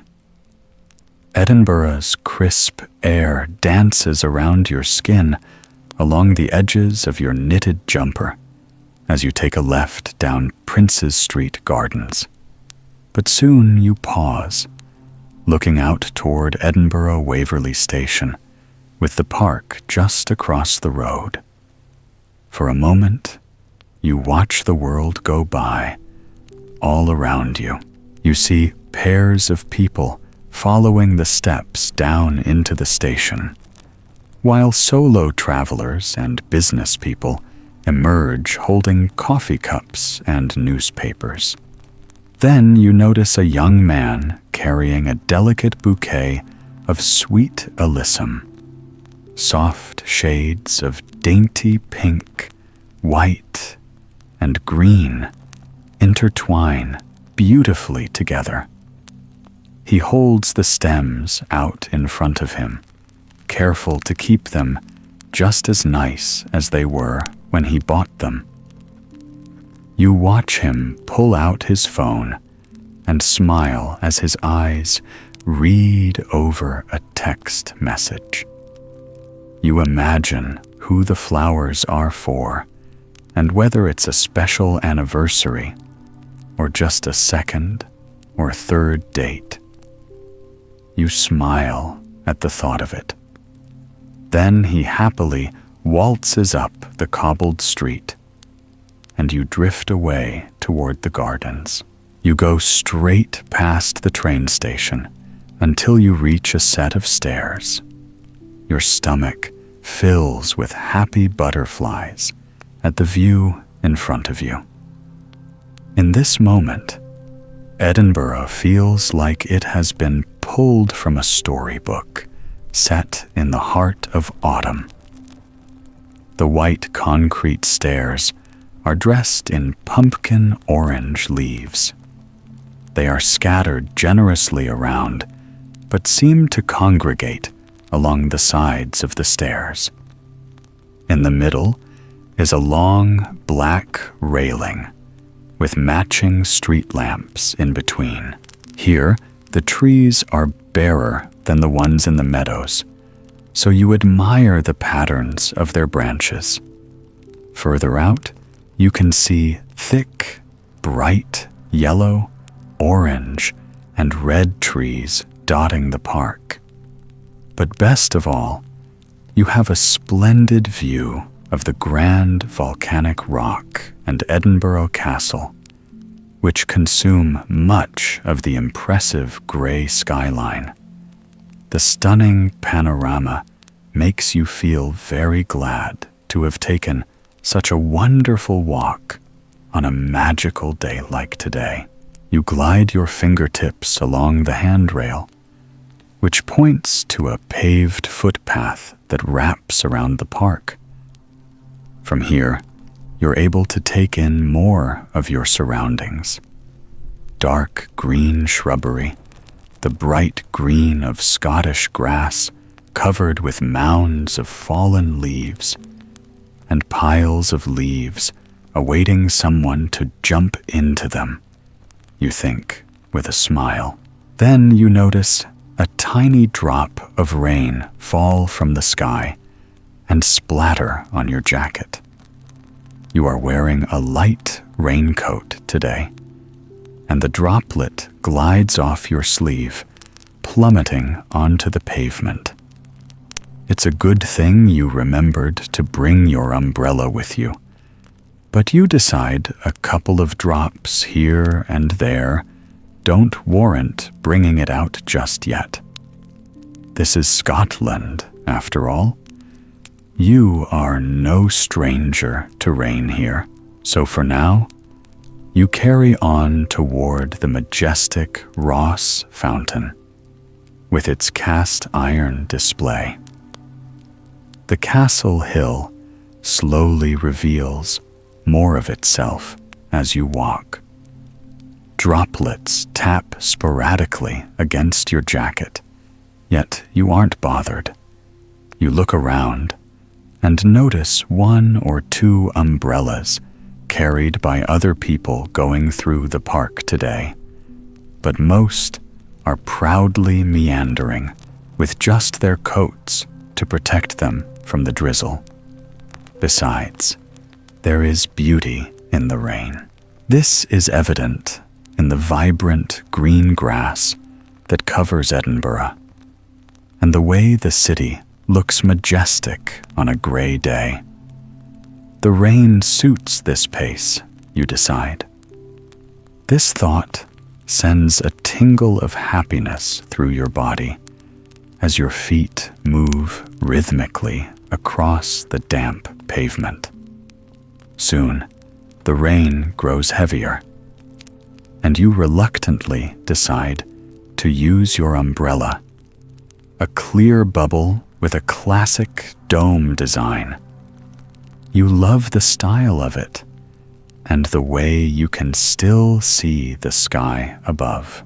As you get closer to the fountain, you admire a small round puddle with a single leaf floating at its center. You look down at the water and see yourself, your umbrella, and the autumn trees reflected back at you.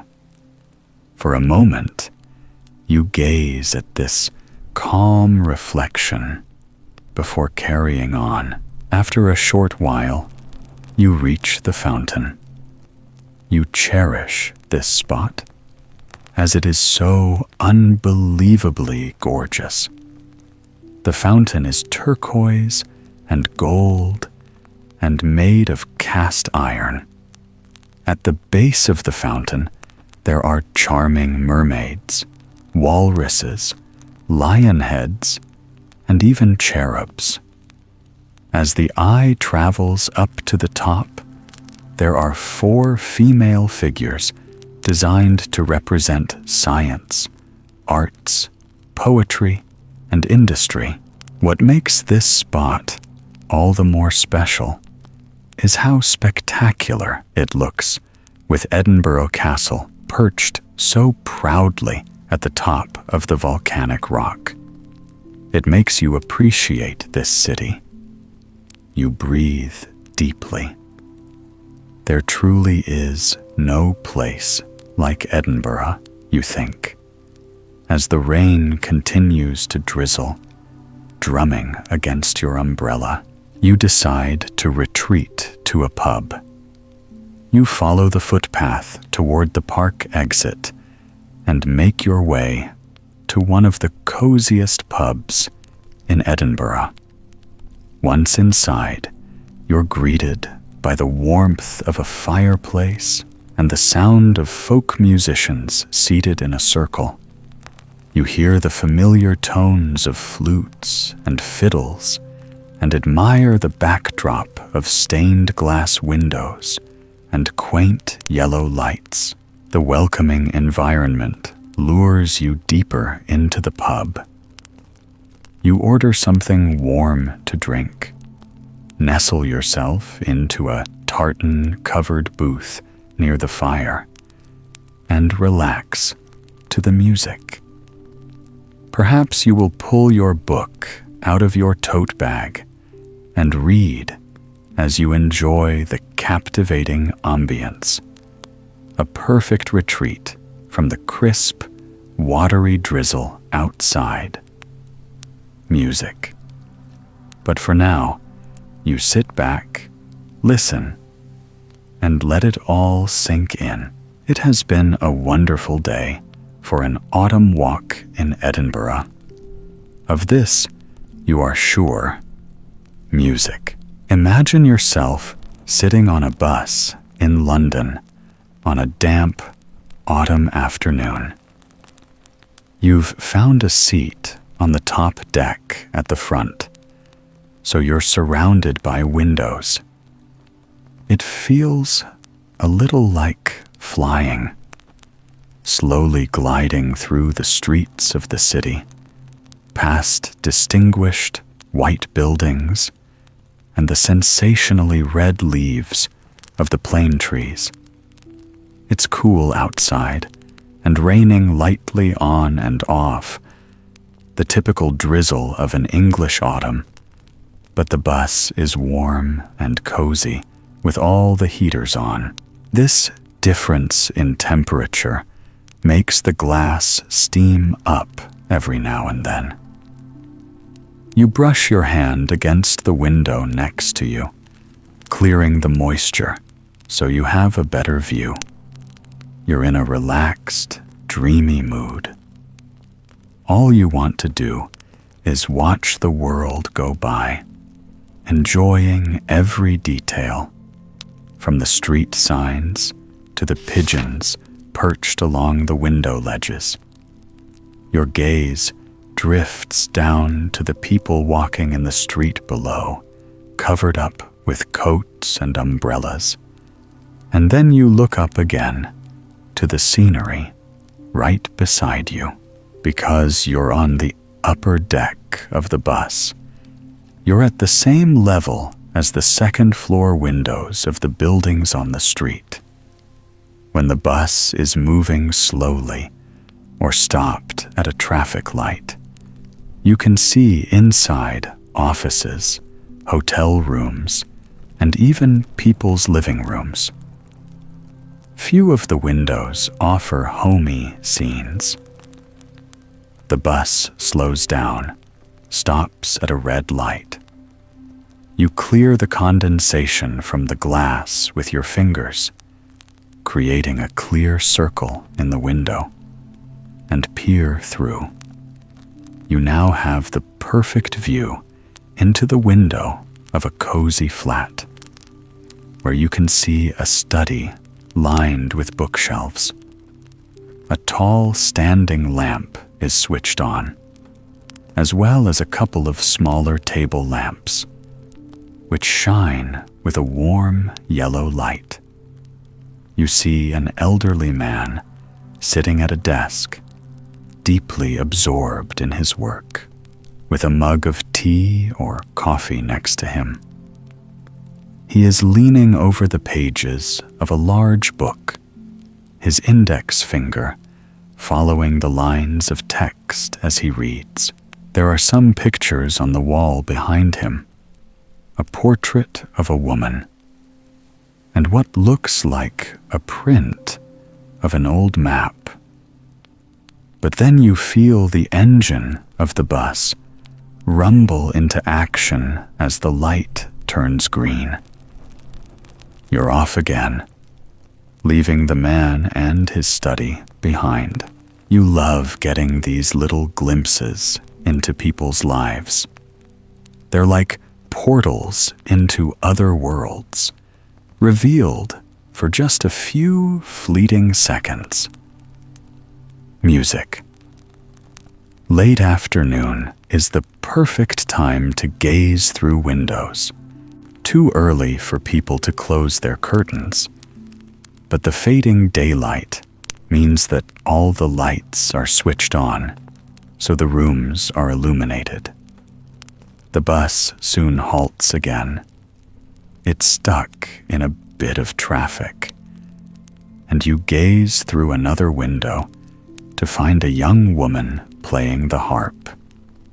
She's perfectly framed in the glass, and the ceiling lamp above her shines down like a spotlight on a stage. It seems almost intentional, a silent performance for anyone passing by on the bus. Music.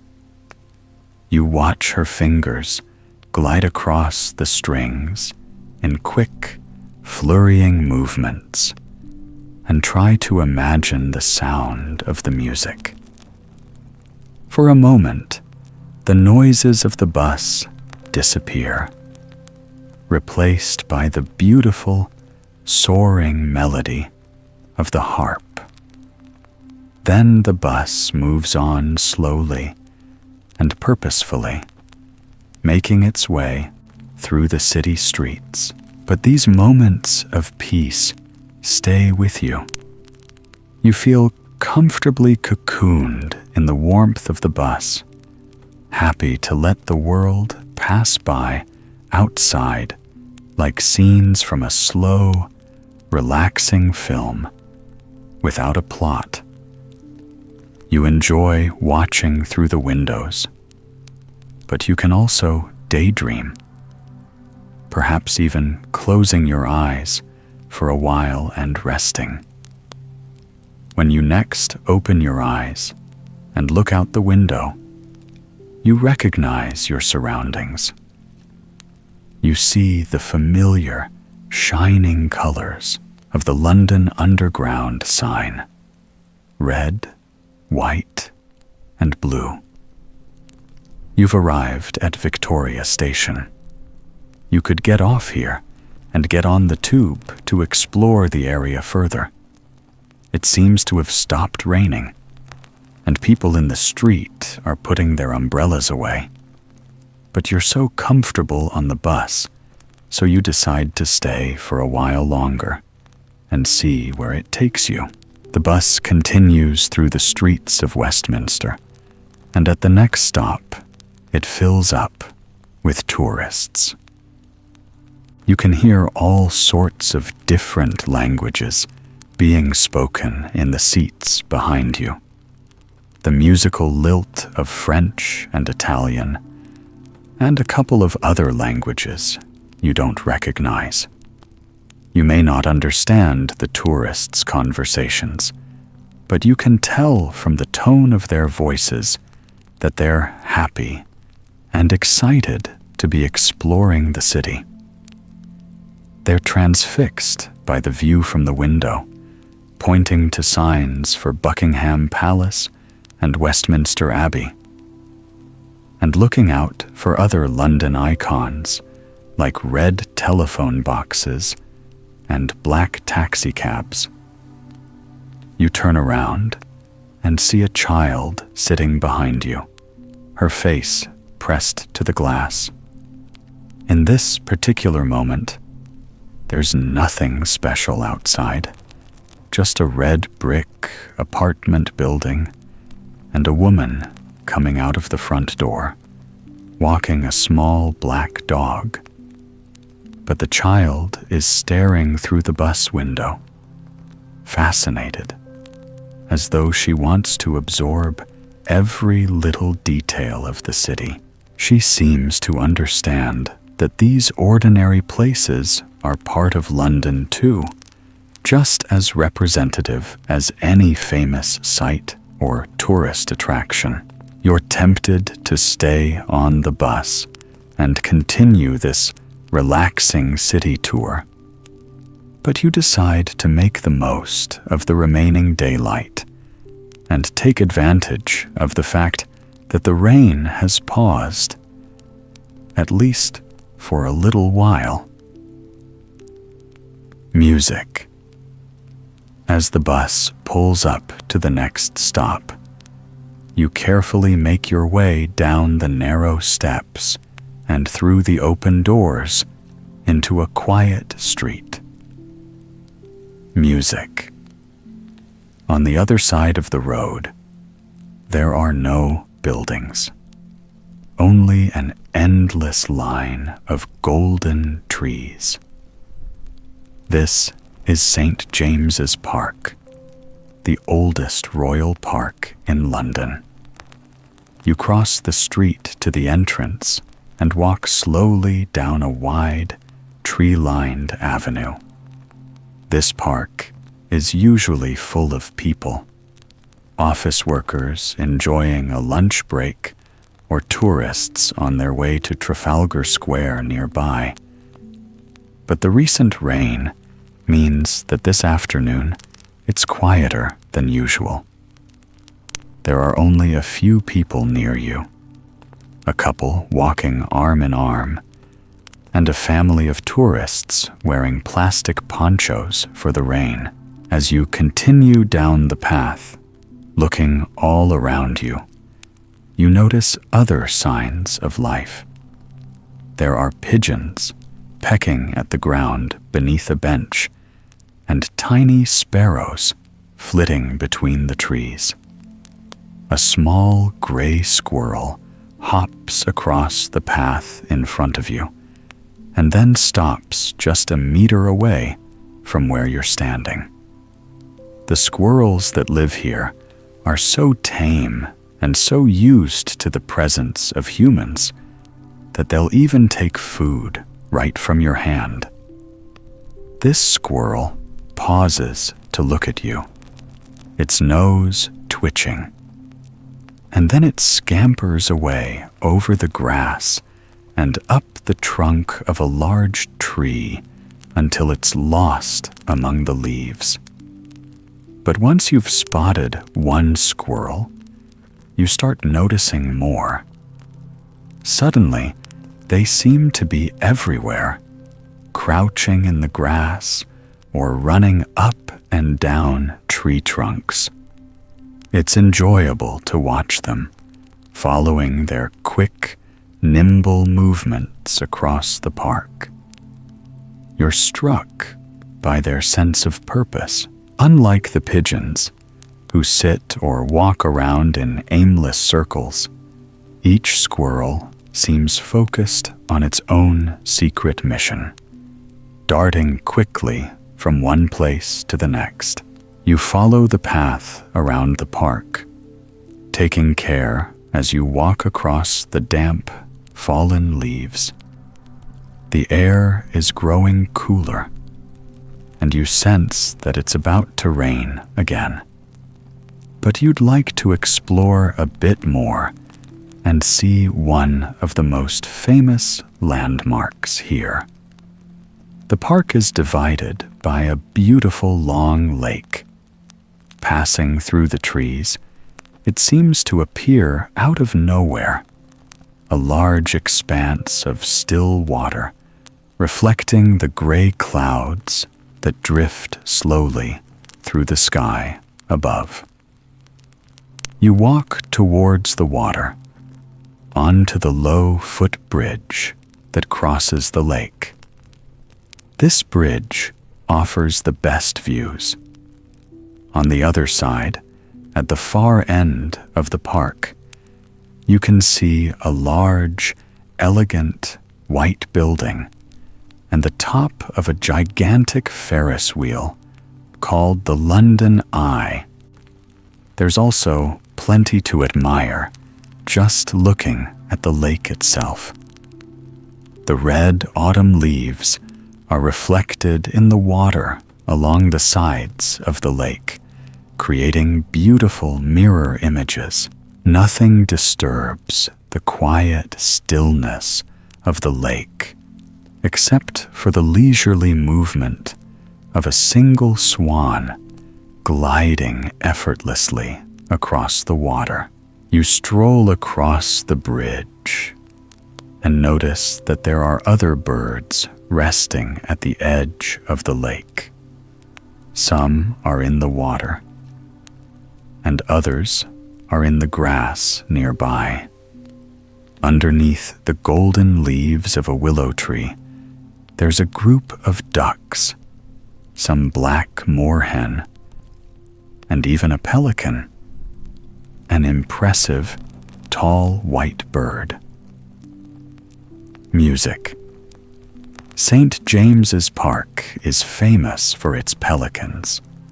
They first arrived here in 1664 when the Russian ambassador gave King Charles II a pair of them as a gift. The descendants of these birds have remained in the park ever since. One hungry pelican used to fly away to the London Zoo to steal some fish for lunch, but generally, they don't stray too far from the lake. They have everything they need here: regular feeding sessions, as well as plenty of attention from the park's visitors. They are friendly, sociable creatures who sometimes come to sit next to people on the benches. But this particular pelican seems to be happy where he is, resting beneath the willow tree. Then you feel the first drops of rain on your skin and realize that the birds are sheltering. You put up your umbrella, a large black one that covers you completely so you won't get too wet. You don't need to find shelter just yet, and you're happy to continue walking, especially while the rain is light. You amble slowly back across the bridge. The park is even emptier than before. The only sounds you can hear are the gentle pattering of raindrops on the surface of the lake and some distant bird song. From where you are, you can't hear the city traffic. You could even pretend for a moment that you're in the grounds of a country estate instead of the center of a bustling metropolis. You're enjoying the tranquility of the park, but you now feel ready to go back to the busy London streets. It's getting dark, and you like the idea of finding a cozy spot inside where you can warm up and dry off. This part of London is full of lovely pubs and cafes, perfect places to take shelter from the rain.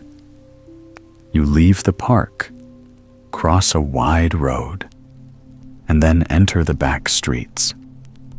You don't have a particular destination in mind, but you're curious to explore and see what you might stumble across. This part of the city is full of interesting sights, historic pubs and old buildings with blue plaques on the walls commemorating famous people who once lived there. Everywhere you look, there are reminders of the past, Even the shops seem to belong to another age. You close your umbrella as you enter a covered arcade of shops, which seems almost frozen in time.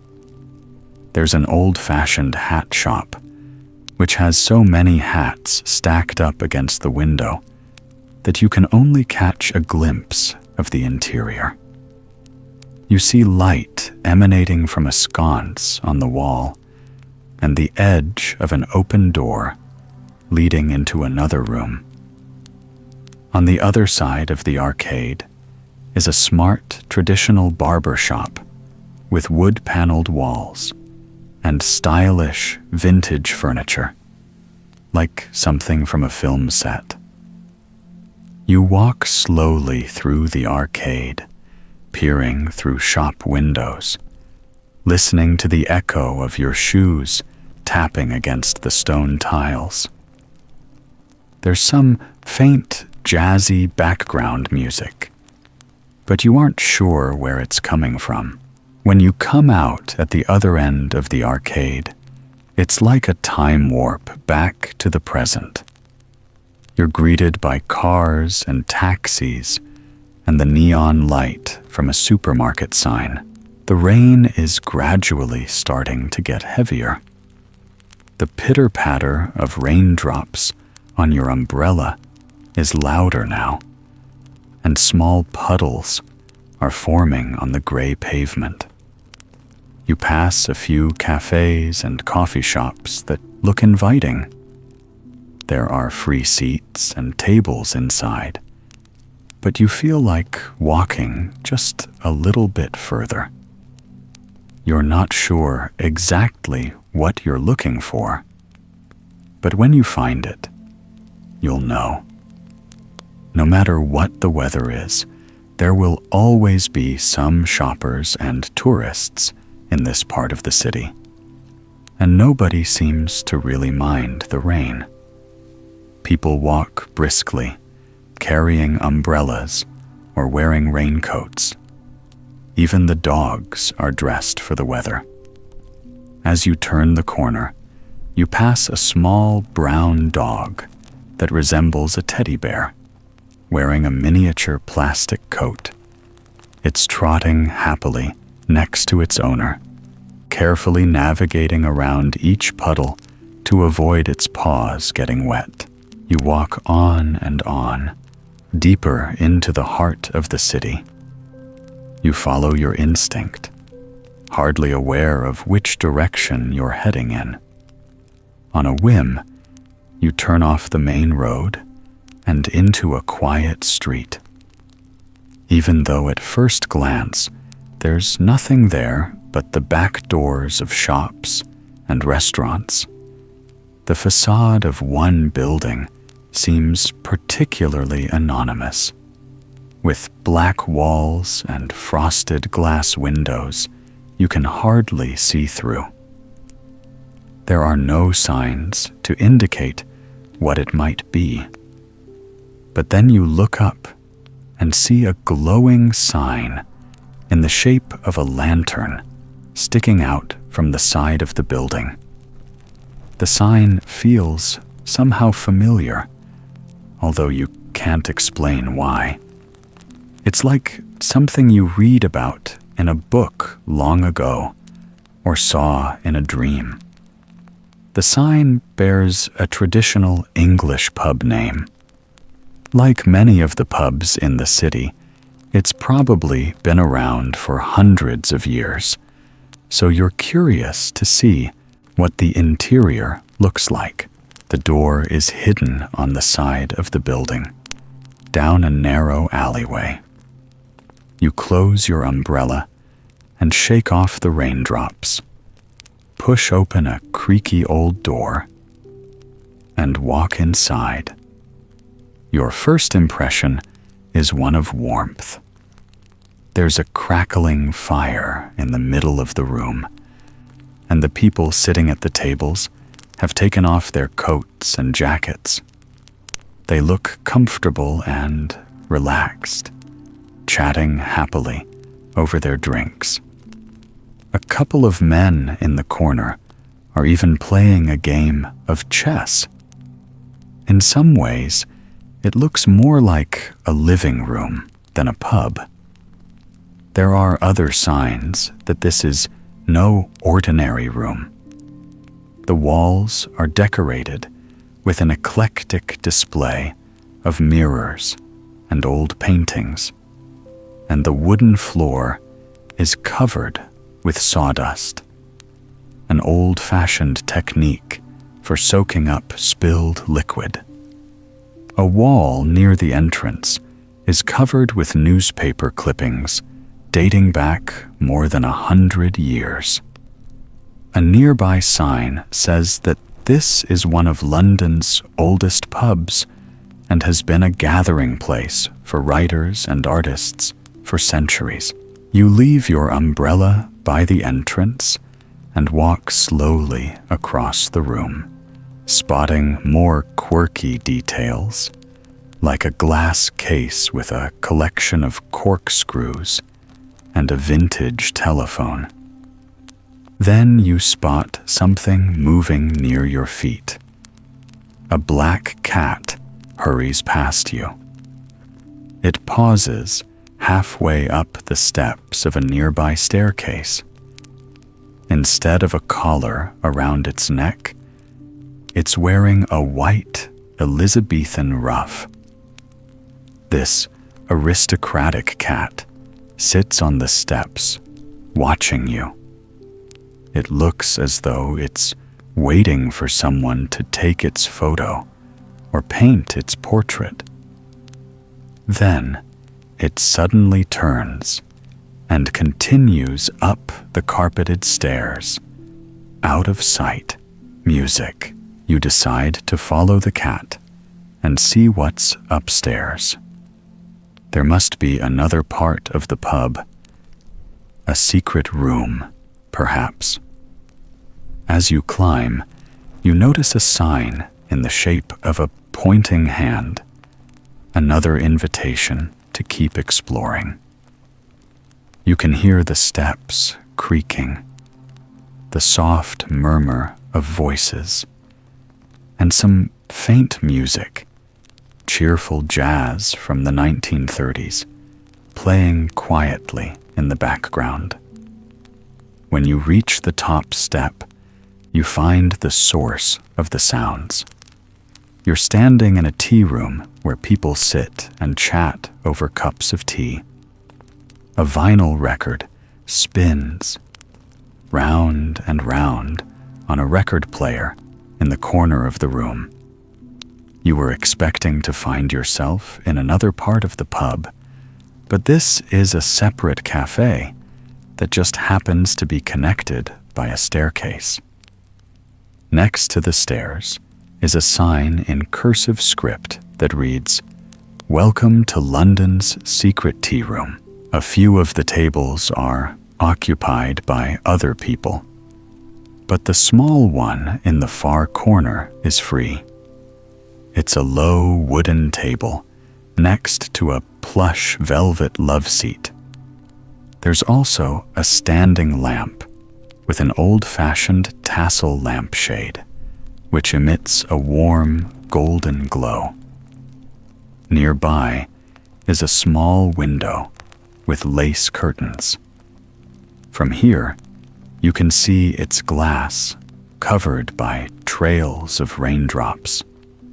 You cross the room, walking past a couple enjoying afternoon tea with scones and sandwiches, and a young woman on her own, reading a book as she waits for her steaming cup of tea to cool. Then you sit down on the comfy sofa and sink into the cushions.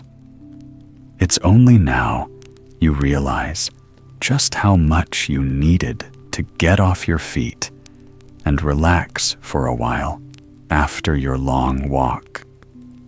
You've earned an equally long rest. Music. A friendly waitress in a white apron comes to take your order. And then, a few moments later, you're greeted by another friend, the black cat.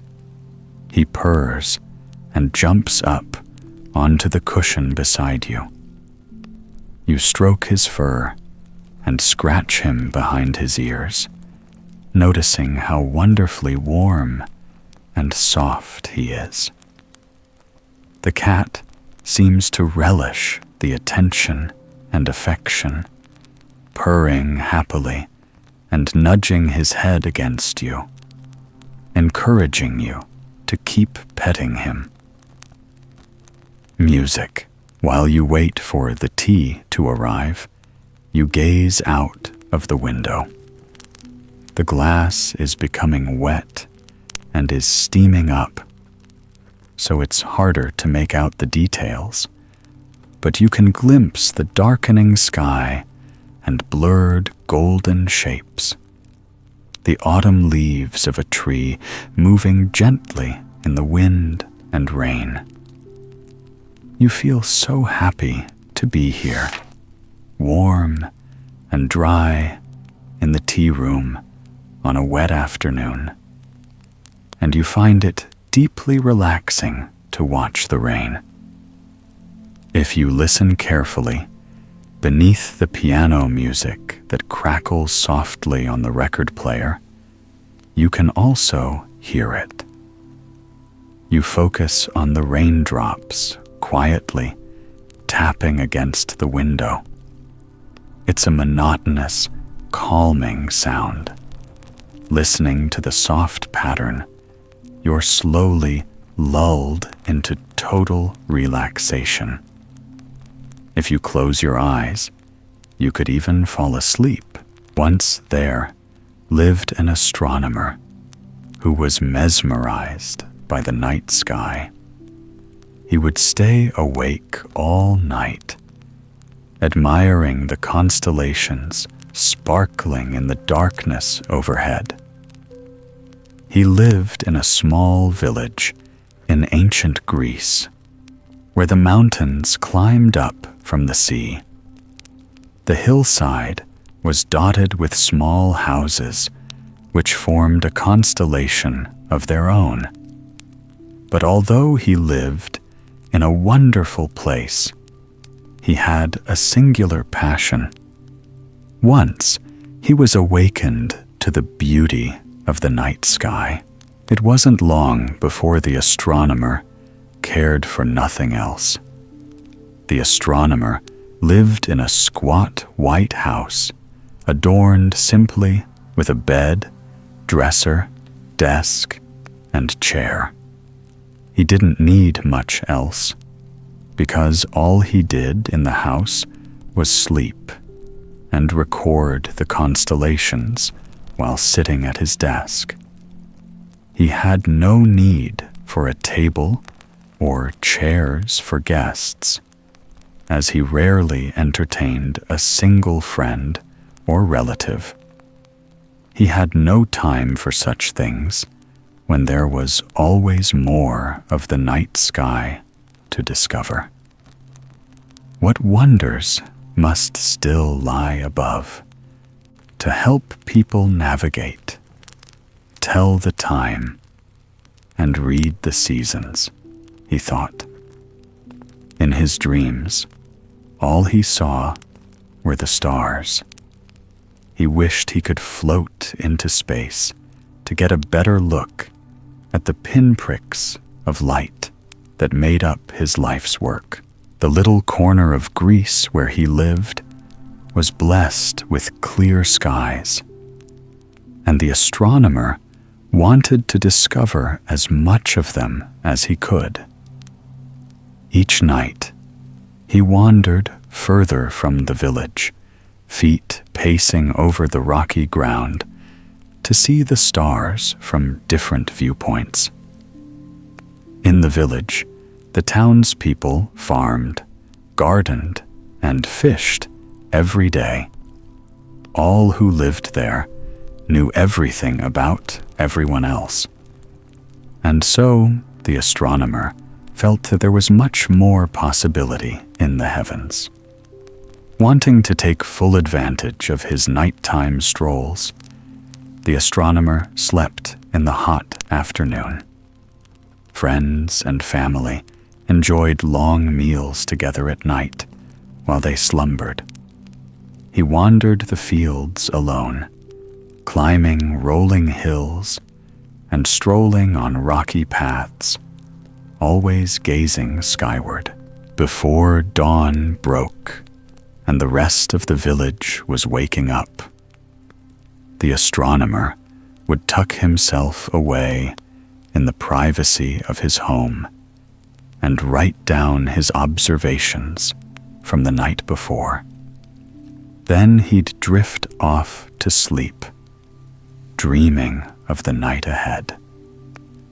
He was so consumed by the world of galaxies, planets, and celestial bodies.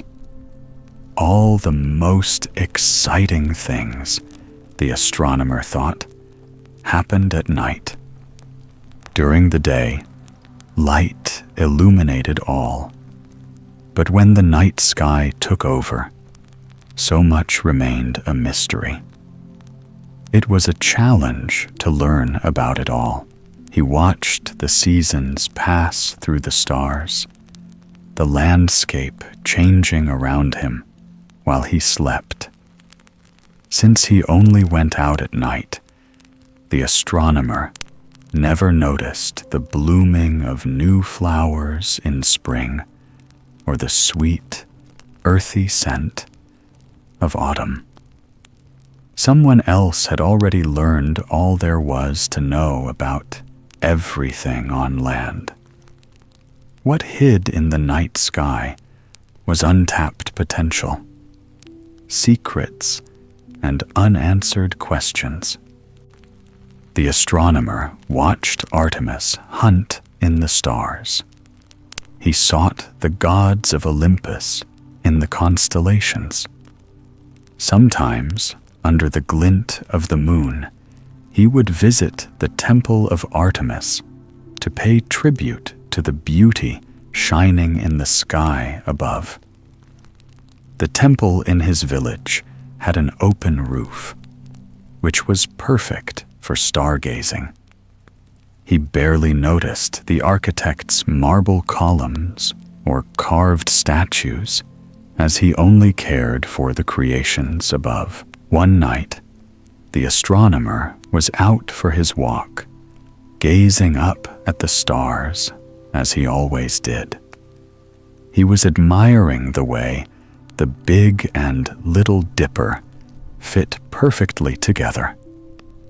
Not looking where he was going, he tripped over a log and found himself tangled in his robes on the ground.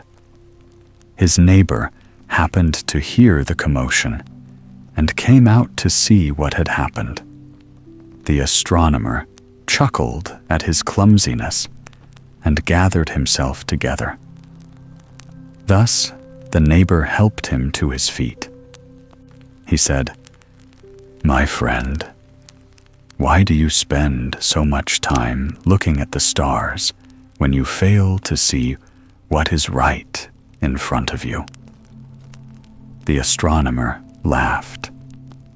He thought of the beauty in the stars and the night sky, the joy of gazing at worlds so far away from his own.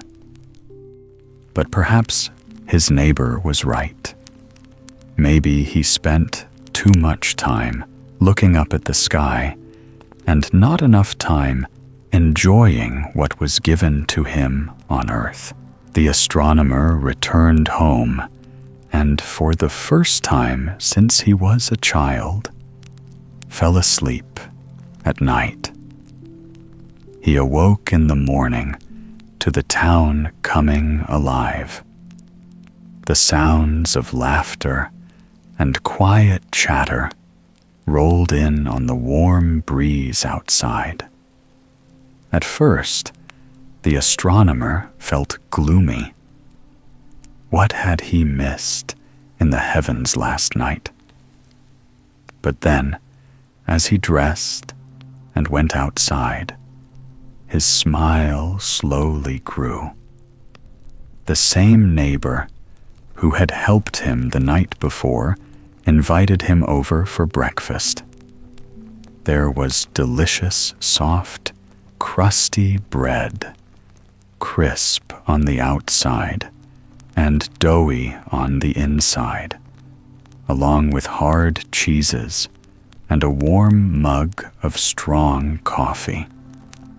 How long had it been since the astronomer had eaten freshly baked bread or enjoyed a mug of coffee shared with a friend? As they ate and sipped their coffee around the outdoor table, the astronomer told the neighbor's wife what had happened the night before. When they were finished, the couple decided to accompany him on a walk around the village. They were determined to help him experience everything they loved about their hometown. They set off together to walk down the lane. "Doesn't the soft earth feel wonderful beneath your feet?" they asked him. "Can you smell the fresh bread and coffee all the other villagers are enjoying this morning?" The astronomer's senses were delighted by the aroma of breakfast, and he noticed how the earth was slightly soft but still firm beneath his feet, cushioning each step. In all the hours he had spent wandering, he'd never realized how wonderful it could be. If he had paid so much attention to the ground the night before, perhaps he never would have tripped. They walked past a woman selling fruit from a little stand. "I haven't seen you in a while," the fruit seller called to the astronomer, waving him over. "Let's share some fresh juice together." She squeezed oranges into a cup. They let off the delicate and enticing floral scent of orange blossoms. When he took his first sip, the cool, sweet taste of the juice filled his mouth. Yes, the stars at night are beautiful, but you can't drink the stars, he mused to himself.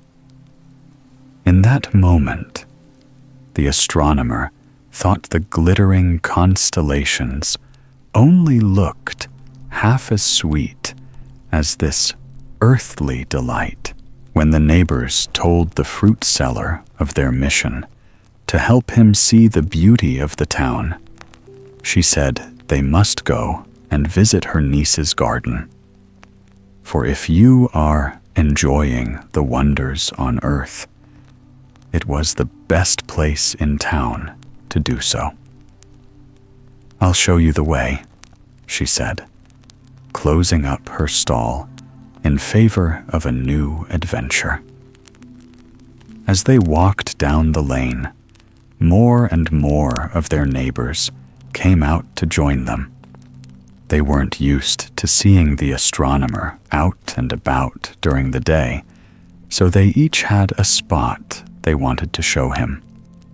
The astronomer couldn't remember the last time he'd been around so many people. He had opted for the quiet of night rather than the noises of daytime. But now that he was truly listening, he could hear the music in his friends' voices. When the group arrived at Bernice's garden, she welcomed them with open arms. "What an honor to have the great astronomer in my garden for the very first time," she said with a smile. Together, he and the townspeople admired the flowers. The niece pointed to a bunch of red blooms growing around a wooden archway. "These are special wild flowers created by Aphrodite," she told him. The astronomer stood under the arch, admiring the red and green mixing with the brown wood overhead. The flowers smelled piney and a little sweet, and he enjoyed them immensely.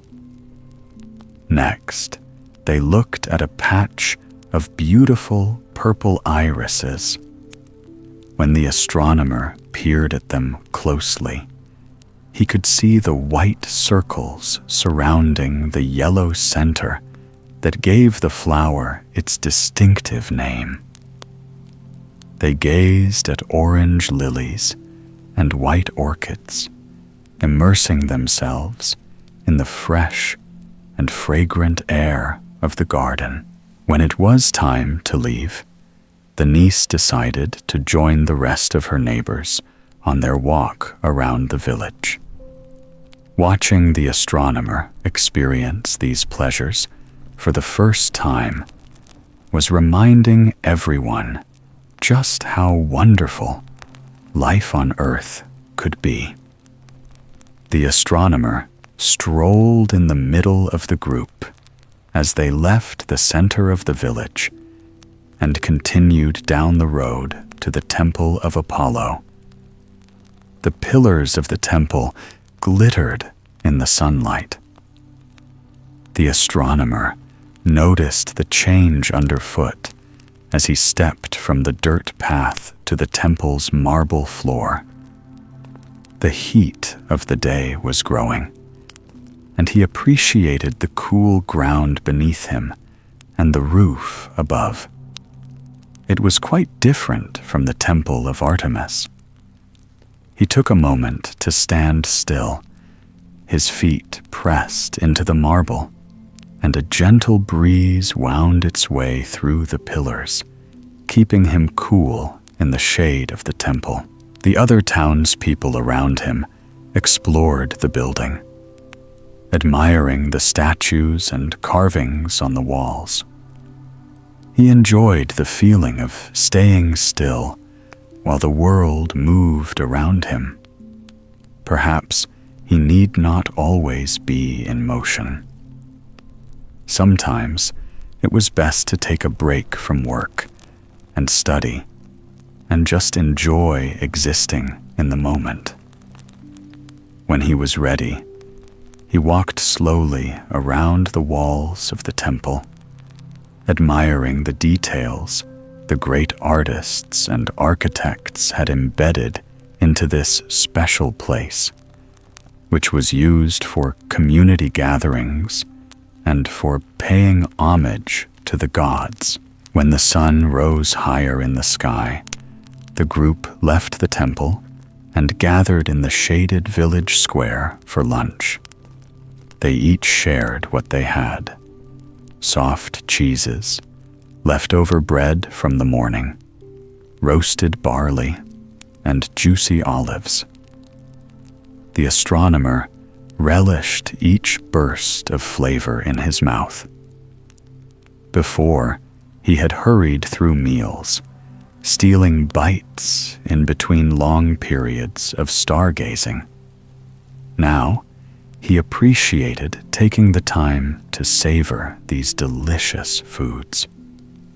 How have I never taken the time to really experience this before? He wondered.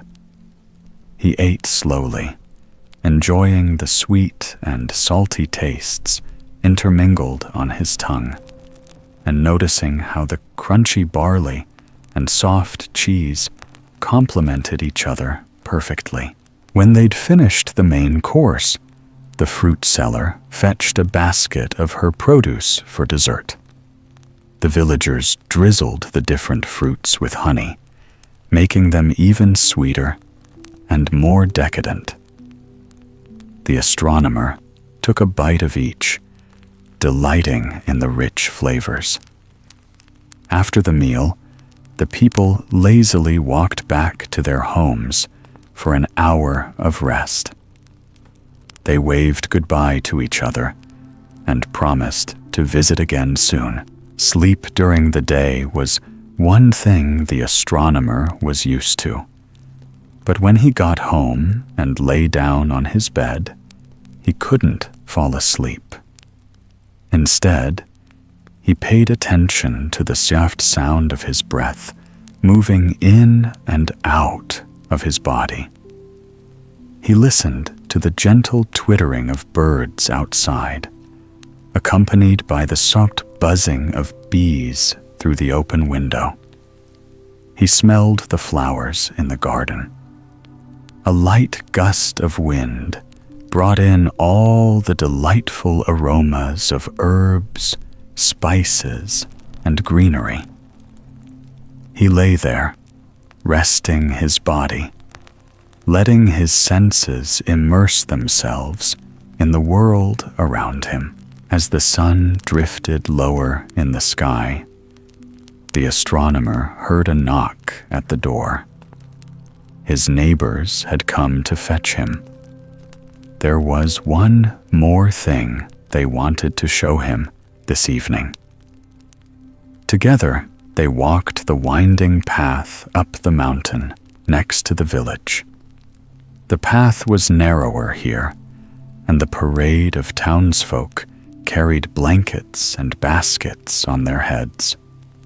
The evening breeze rustled the shrubs around them, and birds followed along above, wondering where the procession of villagers was going. The astronomer watched the clicking heels of the woman in front of him and heard the footsteps of the man behind. His senses felt alive and heightened in a way he had never experienced before. Even at night, when they reached a plateau, they spread out the blankets and unpacked the food. Looking around, he realized everyone had brought all of the finest things in their pantries. The farmer took out fresh vegetables and meats. The fisherman unpacked salted herring and calamari. Boiled eggs were sliced and passed around, and everyone shared wine from an ornate glass jug. The people talked and laughed, but the astronomer sat in silence, taking everything in. He listened to the stories of his new friends' lives that he had so often ignored before. He saw the way the trees swayed in the wind, casting shadows on the rocks on the mountainside. He could see the village below and the peak of the mountain above, and he enjoyed the aromas of all the different foods the people had lovingly prepared. Soon, the sun began to paint the sky in vibrant hues. In all the time the astronomer had studied stars, he had never before appreciated their opening act. He had always waited for the sunset to finish and night to fall. But now that he had slowed down, he could admire each shade of yellow, pink, red, and purple as the sun lowered itself sleepily behind the mountain's peak. When the final rays of sun disappeared beneath the horizon, the villagers packed up the remaining food and folded the blankets, ready to go home for the night. But the astronomer stopped them. "Now I have something to show you," he said. His friends unfurled their blankets and lay down on the soft earth, watching the sky grow dark overhead. Glittering white and yellow stars began to poke through the darkness, delighting the villagers watching from below. The astronomer had seen the stars many times before, but he'd never noticed how their bright light brought out the shadows of the trees and heightened the contrast of the ground below. He lay back on his blanket admiring each constellation as it revealed itself one by one. He pointed them out to the villagers, who were appreciative to be sharing in his knowledge. "I understand why you like to walk at night, but isn't it also wonderful to be still under the stars?" his neighbor asked him. The astronomer nodded his head in agreement. He didn't always have to be searching for something new when so much beauty revealed itself around him every night. He wanted to fully take it in, not rushed to discover the next thing. As they lay there stargazing, the villagers felt their eyelids growing heavy. They began to yawn, and they knew it was time to pack up their things and go home to bed. In a slow and careful line, they tiptoed down the mountain.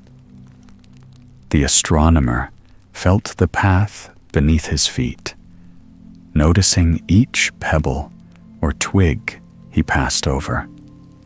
The stars illuminated the way home, and as they walked, the villagers whispered of all they'd seen in the sky above. When they reached the village square, all the townspeople waved goodbye, one after another. They retreated into their homes, finding cozy spots on soft mattresses and under warm blankets. The astronomer, too, went back to his house, but instead of crawling into bed, he brought a pillow and blanket outside. He laid them down on a soft patch of grass and rested his head on the pillow. Tonight, he would dream of stars again. But this time, he would fully realize their beauty. He slowly let his eyes close as the light breeze and gentle hooting of owls lulled him to sleep under the glorious night sky. The horizon is ablaze in fiery red, deep orange, and blush pink. The vibrant sunset is only visible in slivers between the trees, which stand thick and tall around you. But what you can see of it is truly magnificent. The sky above is darkening to a silvery blue as night approaches, and the very first stars are beginning to twinkle faintly. Their brilliance will grow as darkness falls. Here in the forest, your private cabin stands behind you, a haven of comfort and rest. You'll head inside to sleep in a while, but now you want to enjoy one of the best parts of where you're staying: the fire pit. It's large and ringed with heavy gray stones. Despite their jagged angles, they fit together well, creating a protective circle around the center. The remnants of someone else's fire are still visible. Small chunks of blackened wood and mounds of ash provide the perfect base for the one you'll make now. From a short stand near the cabin's porch, you collect an armful of kindling. Your hosts were kind enough to leave some crumpled newspaper and wood shavings to help you start the fire. You carry them all over to the pit and set them down in an untidy heap. One by one, you place the pieces of newspaper and bundles of wood shavings inside until they form a neat mound. All around you, there are tufts of fallen pine needles on the ground, as well as dry leaves and grasses. You amble around the fire pit, collecting handfuls of them to use as tinder, careful not to unsettle the mound you've already built. You push the tinder into the cracks and crevices near the edge of the stone circle. There's a box of extra long matches. You tap open the cardboard and slide out one of the thin wooden fire starters, holding it gently between your fingers. You strike it on the rough red side of the box. In an instant, the end of the match sparks to life, sending up a little puff of sulfur, which tickles your nose. You carefully poke it into the pile, watching as the edges of the newspaper begin to glow and curl back on themselves. Before long, the mound goes up in flames. Carefully, you rest the pieces of kindling on top. The thin, rough splinters of wood stand in a jumble around the burning center, like matchsticks dropped on the ground. But soon, they begin to catch as well. The fire is lit. For a moment, you sit back on your heels, admiring your handiwork. Kindling burns slowly, but you know it's deceptive. If you don't build up the fire soon, it could go out. You stand, walk back over to the porch. Your hosts have left you a generous stack of firewood for you to use as you please. With a keen eye, you gather just the right size and shape logs for the new blaze. The rough wood rests in your arms as you carry it back to the pit. Unlike with the kindling, you have to be more careful setting these pieces down. They're much heavier and could roll away from you. A couple of the logs knock against each other, making a pleasantly hollow sound, like a person tapping on a wooden table. From the look of it, you'd guess these logs are oak, maple, or ash. They've been split well and were stacked in even rows by the porch. You pick up the first log, which rests comfortably in your hand. Taking care not to get too close to the flames themselves, you rest the wood against one side of the pyramid of kindling. The rough mound collapses slightly under its weight, causing the embers below to burn even more brightly. With a rush of oxygen, a cloud of tiny sparks flies up from the coals, engulfing the log. You watch closely as it begins to burn. First, you notice a faint glow around the cut edge of the log. The bark lights up before the core, which resists the flame at first, but soon the end catches fire. The red and orange flames travel up the spine of the log, reaching the other end in a matter of minutes. That's your cue to add another. The second log rests at an odd angle against the first. Licks of fire hop onto its bark and then push down to the thick center. You place a third log against the first two, forming a tent shape. This will help you have a strong structure as you continue to build the fire for the rest of the night. Near the fire pit, there's a long tree trunk resting on two sturdy stumps. It's a kind of rough-hewn bench, placed the perfect distance from the fire. You test it gently with your hand before taking a seat. It feels sturdy and has a little bounce as you press on it. When you sit down, the rough bark prickles the back of your legs, but it's not uncomfortable. If anything, it serves as a reminder that the forest is the natural environment here. You can sense the heat from the fire on the front of your legs and on your cheeks. It's a delightful contrast to the night air, which is cool without being cold.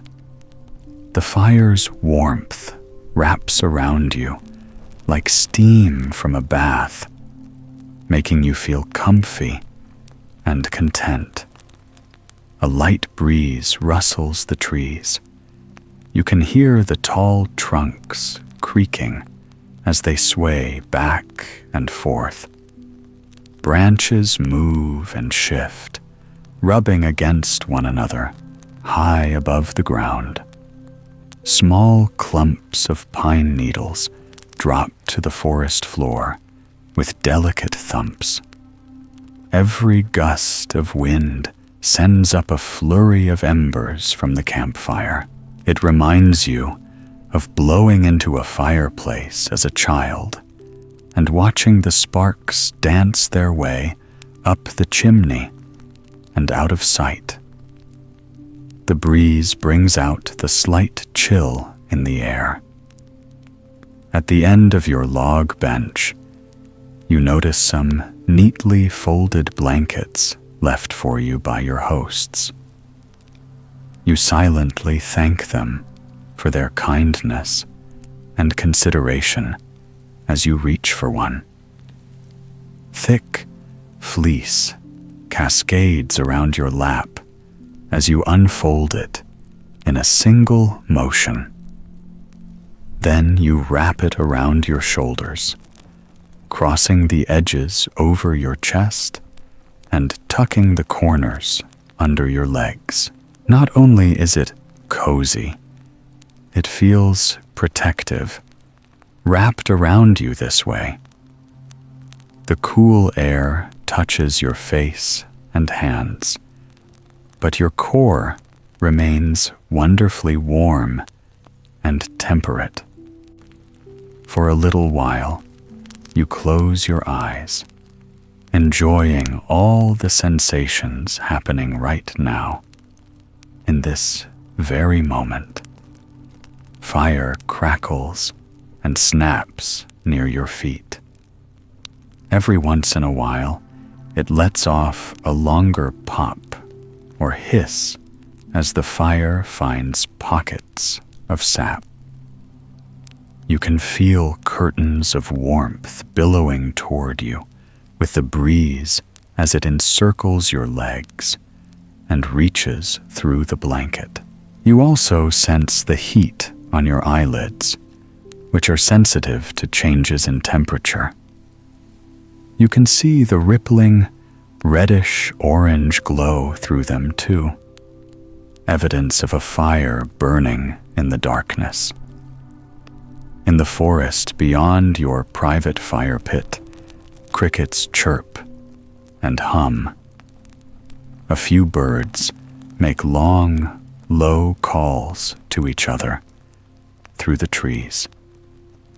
Some of the animals, who are more active at night, shuffle through the woods. In the distance, you hear the faraway snapping of twigs and rustling of underbrush. Though you can't see it or hear it, you're aware of the little cabin standing behind you. It's your safe haven for the night, and you welcome the comforting shelter and rest it promises. Without thinking about it, you shift your weight on the tree trunk bench. It creaks as it bounces the tiniest bit.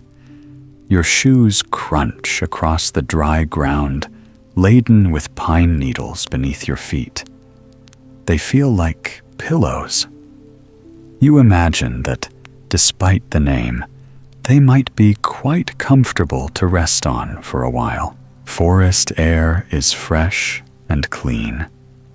There's a hint of pine, which intermingles with the scent of dry and dusty fallen leaves. Smoke from the fire brings notes of oak, maple, and ash to your nose.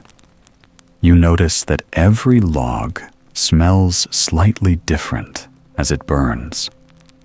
Opening your eyes once more, you pick up a long stick resting by your feet and use it to poke the fire. The charred stump of a log disintegrates into hundreds of smaller pieces with the pressure. It's as though you've broken a magic spell that had been keeping them all together with heat. The second log has mostly turned to ash, with a few lumps of bent wood mixed in. When you stir the ash with your stick, it sends up a thick gray cloud that smells of dust and smoke. You pick up another log, resting by the rim of the fire pit, and toss it onto the embers. Tendrils of fire creep up its sides, consuming it slowly and deliberately. You use the stick to agitate it every once in a while, watching how the shape of the fire adjusts to compensate. Occasionally, its foundation breaks apart, and the log drops a few inches, sending up another plume of sparks and smoke. Over time, the fire grows brighter and dimmer in turn. You add more logs, watch them burn to ash. The heat rises with a crackling roar, and then diminishes as the flames recede behind a wall of glowing embers. Fire has a natural cycle, just like all other things in nature. You think if you watch it for long enough, you learn its patterns and rhythms. As you watch the logs burn, you feel your eyelids beginning to grow heavy. After some time, the flames die down until all that's left is a smoldering pile of embers and ash. You blink slowly, and the glowing coals blur at the edge of your vision. A yawn makes its way up your chest. You let it out, stretching your arms over your head. Sleepiness is overtaking you. It's time to get ready for bed. You'll put out the fire and then tuck yourself into the cozy sheets inside your quaint little cabin. Earlier, you noticed a bucket of water standing on the porch. You feel your leg muscles engage as they carry you toward the cabin, where you retrieve the bucket. With a slow motion of your hands, you pour the water over the smoldering remains of your campfire. The hot rocks ringing the fire pit hiss as billowing clouds of steam escape. It reminds you of being in a sauna, feeling the warm moisture touch your chest and chin.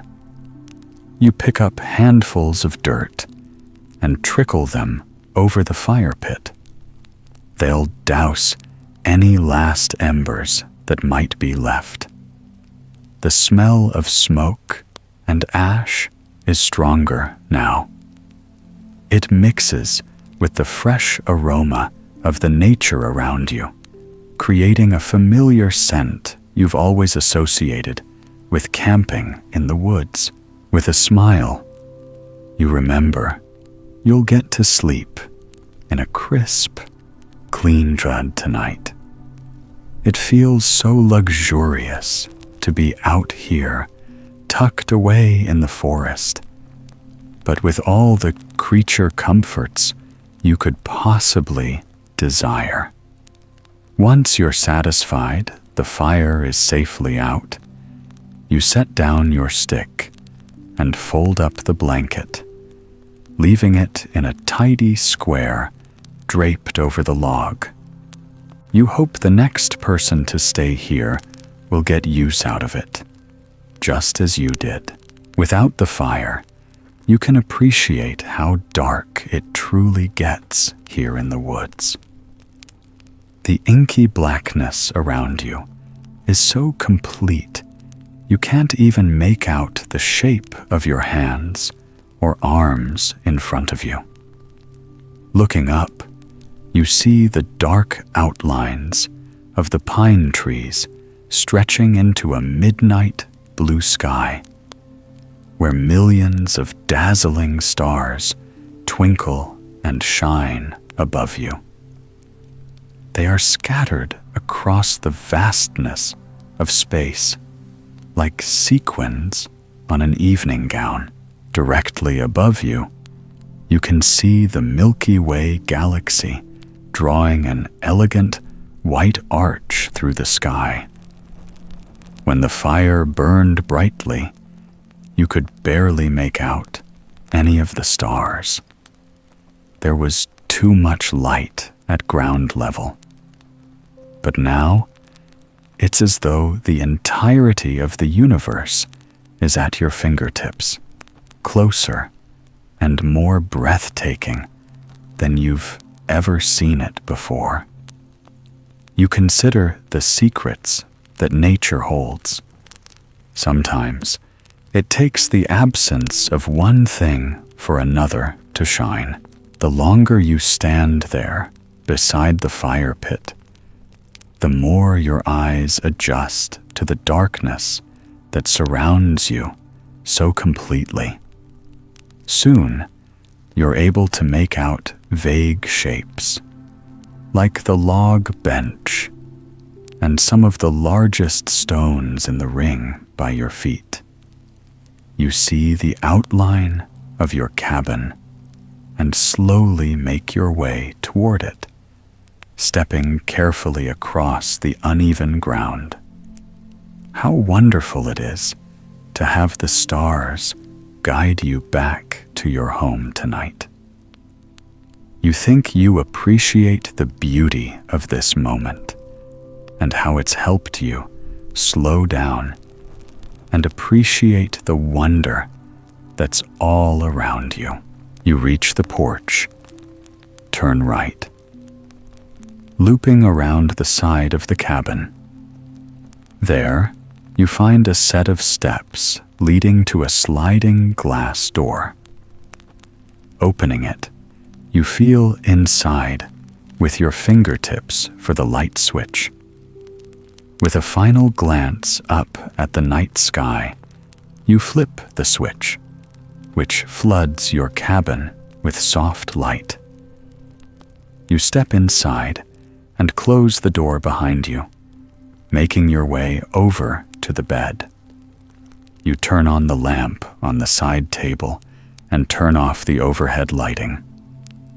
This way, it will be easier to make the room dark again once you're in bed. You feel another yawn coming on and let it out, blinking slowly as sleepiness wells up within you. Changing into your pajamas, you fold your day clothes and place them beside the bed. Finally, you're ready to climb in. You turn off the lamp, and a blanket of darkness falls on the cabin. Using your sense of touch alone, you pull back the sheets and slip in between them, feeling how cool and smooth they are against your skin. You settle down under the covers and let your head sink into the cloud-like pillow. Yawning a third time, you shift until you're in the perfect spot and then close your eyes. You're too tired to think of anything in particular, so you let your mind wander back to the campfire outside. You think of the flames dancing across the logs and the smell of ash and wood. You feel the warmth of the fire moving toward you with the breeze, and you hear the gentle sounds of snapping, hissing, and crackling, which soothe you into peaceful dreams and a good night's sleep. The car tires crunch as you make your way down the loose gravel drive. You turned off the highway several minutes ago and are now being carried deep into the forest along this secluded lane. You're heading to a quiet bed and breakfast that promise to be off the beaten track. And so far, it seems to be living up to its description. Tall trees arch over the car, forming an intertwined web of branches that obscures your view of the sky. Every so often, you spot a dark cloud passing overhead and watch until it drifts behind a thick trunk and out of sight. The road turns unpredictably, weaving in and out of the trees. You're never able to see more than a few dozen feet ahead of you at a time before it twists away, leading even deeper into the woods. The directions say you should stay on this gravel track for several miles, so you cruise along slowly and carefully. You're in no hurry to get there.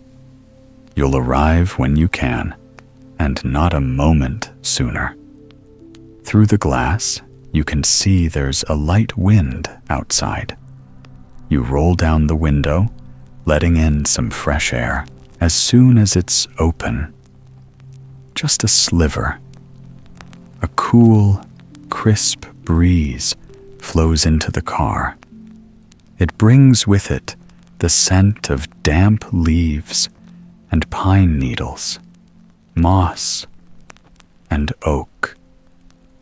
You relish the feeling of the air on your cheeks and smile as you navigate down the lonesome road. This is just what you were hoping for. A cozy spot tucked away in nature to relax and restore your mind and spirit. The road curves to the left and then drifts to the right before leading you to a narrow gravel parking area in front of a humble bed and breakfast. With your first look at your home away from home, you like what you see. The exterior is made of stacked split logs, like a classic log cabin, 2 stories tall, with checkered curtains in every window. 2 large, bushy trees, heavy with clusters of tiny red berries, loom over it on either side, and a short fence encloses a pretty garden in the back. Above the midnight blue door is a hand-painted sign. It shows the silhouette of a wolf howling at a large, glowing moon hanging low in the sky. And it bears the name Luna Lodge. Luna Lodge, you whisper to yourself, feeling the way the words play on your tongue. It's a pretty name, romantic even. You imagine you'll feel quite at home here for the next few days. Beside the door is a round button for the bell. You press it gently and hear a faint ringing sound echo within. You wait for a few moments, but there's no answer. So you try the bell a second time. All is quiet in Luna Lodge. Taking a step back, you look around to see if there's a sign. Perhaps you can call the owner to let you in. Just then, you notice a thin envelope resting against the bottom of the door frame with your name on it. You pick it up and use your finger to slide open the flap. Inside is a note written in an elegant, sloping hand. "Welcome to Luna Lodge," it reads. "You'll find the key under the mat. Please come inside and make yourself at home. My apologies for not being here to greet you in person. I hope to meet you in the morning." It's signed by the owner. You notice a hastily scribbled postscript at the bottom. P.S. The note continues. "It might be best to keep to your room tonight. I hope you'll find it cozy and to your liking." How strange, you think to yourself, but looking up at the sky, you see heavy storm clouds drifting past. Perhaps it's predicted to rain tonight, and he wants to make sure you'll be safe and dry. You appreciate the owner's thoughtfulness and give him a word of thanks in your mind before retrieving the key. Sure enough, right where he promised it would be, under the mat. You slide it into the lock and turn the knob.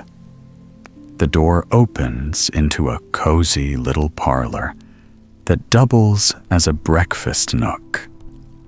Right across from the entrance is a desk with a handful of pamphlets. You idly flip through them. There's a guide to local flora and fauna, a page of recommended nature walks, and a tattered almanac that lists the sunrise and sunset times for the year, along with the moon phases every month. There's also a second envelope addressed to you. Inside is a metal key attached to a plastic keychain with the room number stamped on it. It looks like you'll be staying in room 2 on the second floor. You slip the key into your pocket and continue surveying the entryway. To the right is a modest grouping of wooden tables and chairs. They all look as though they've been roughly carved by hand and polished. The heady scent of pine and sandalwood fills the air, making you think of wintry evenings in a hidden forest. The ceiling here is low. While you don't have to bend down, you sense the presence of it not too far above your head. But rather than feeling cramped, it makes the room seem quaint and welcoming, like someone's living room. This is the kind of place that makes you think of home. But now it seems as though you're the only guest. That's fine by you, as it will give you a bit more space and privacy to relax, which is just what you need. You're looking forward to having a few days without the pressing demands of everyday life. No deadlines, no work. Nothing to do but enjoy a cup of hot tea and a good book by the fireplace. With a smile, you carry your bag over to the carpeted stairs and begin to climb. Every other step seems to creak with the weight, but your footfalls are padded by the thick emerald green carpet. The interior of the lodge looks like something from another age. It's as though it's been frozen in time, tucked away in the forest, removed from the influence of passing years. The wood-paneled walls reflect the sounds of your shoes on the floor and the rustling of your bag against your body. Paired with the carpet, it makes the environment feel close and secure, like someone's private home. You reach the second-floor landing and glance around until your eyes settle on room number 2. There's a charming bundle of purple flowers hanging on the door. You've never seen this type of bloom made into such a decoration before. Violet-colored blossoms hang like hoods in a column off a central stem. The leaves of a spindly, fern-like plant are nestled into the gaps, filling out the space between. It really is a beautiful display, you think. A lovely, personal touch from the thoughtful owner of Luna Lodge. You pull out the key from your pocket and go to insert it in the lock when something unusual catches your eye. The lock and the doorknob are a gleaming, brushed silver color. But all the other doors down the hall have standard brass knobs, which are much older by the look of it. Perhaps your door was being tricky and needed new hardware, you muse.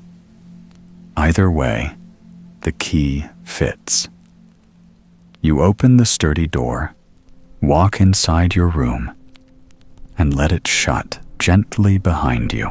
You've been placed in a suite, it seems. From the entryway, you have the choice of going straight ahead or to the right. Ahead is a pleasant seating area, complete with overstuffed couches, an armchair, and a small fireplace.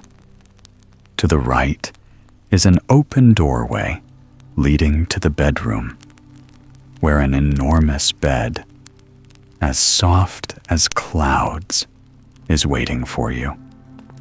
On the bedside table, and again on the coffee table by the couches, sit vases filled with the same bluish-purple flowers.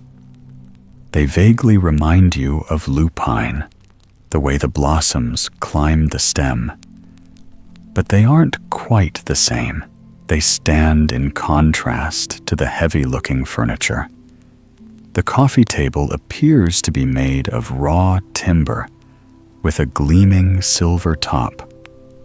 Turning around to look at the room from a different perspective, you notice a bundle of leaves hanging above the door.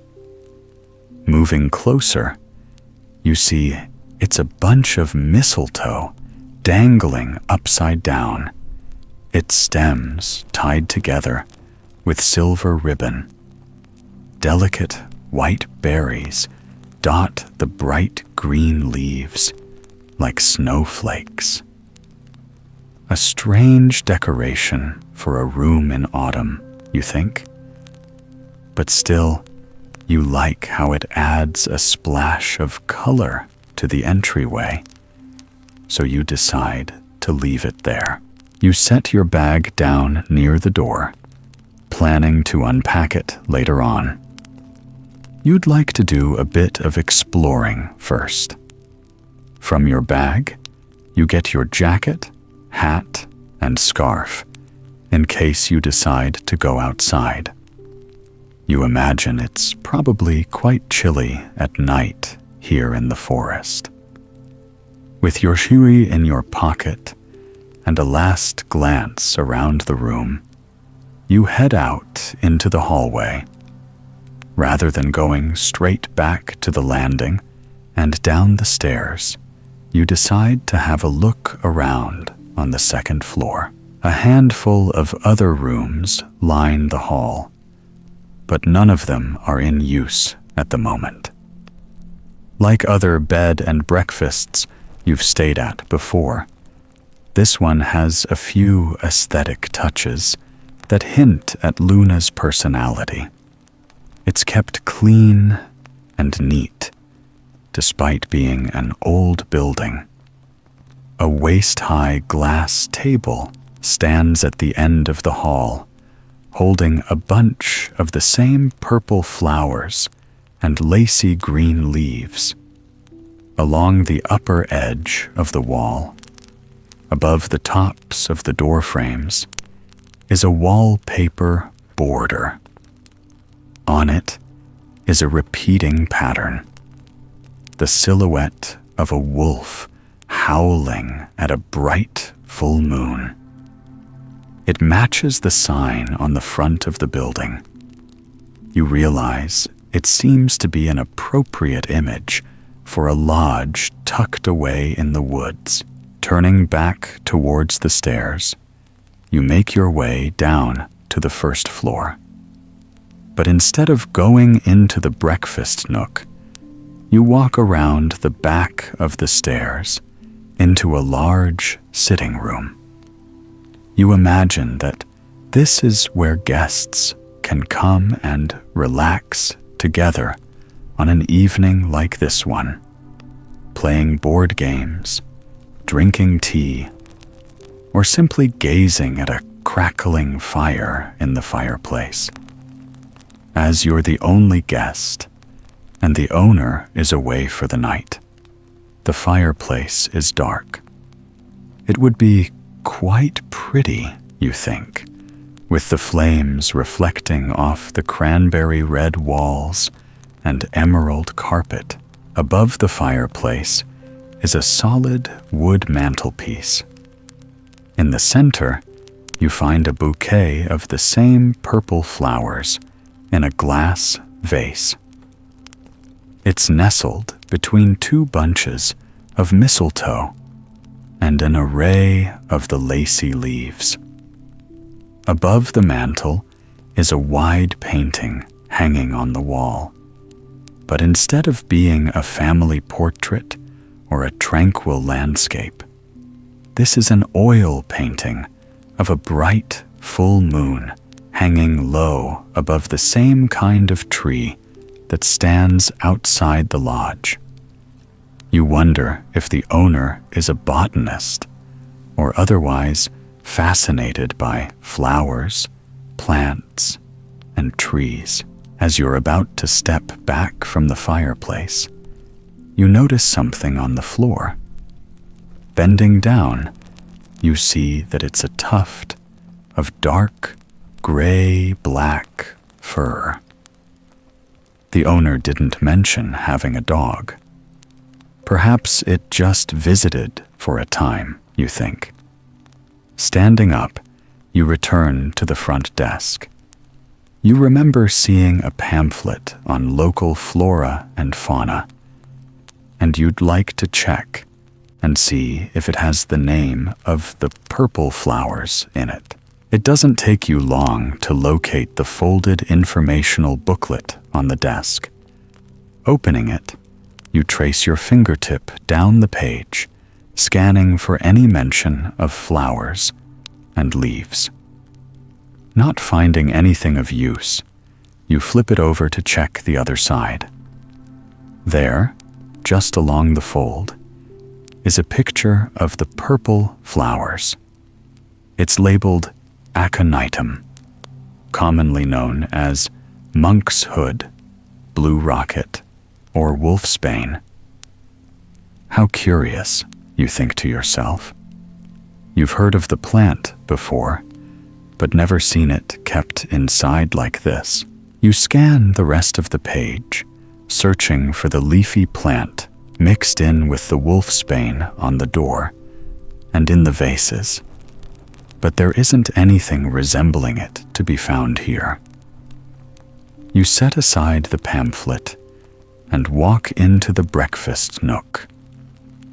There, on the back wall, is a bookshelf filled with old-looking books.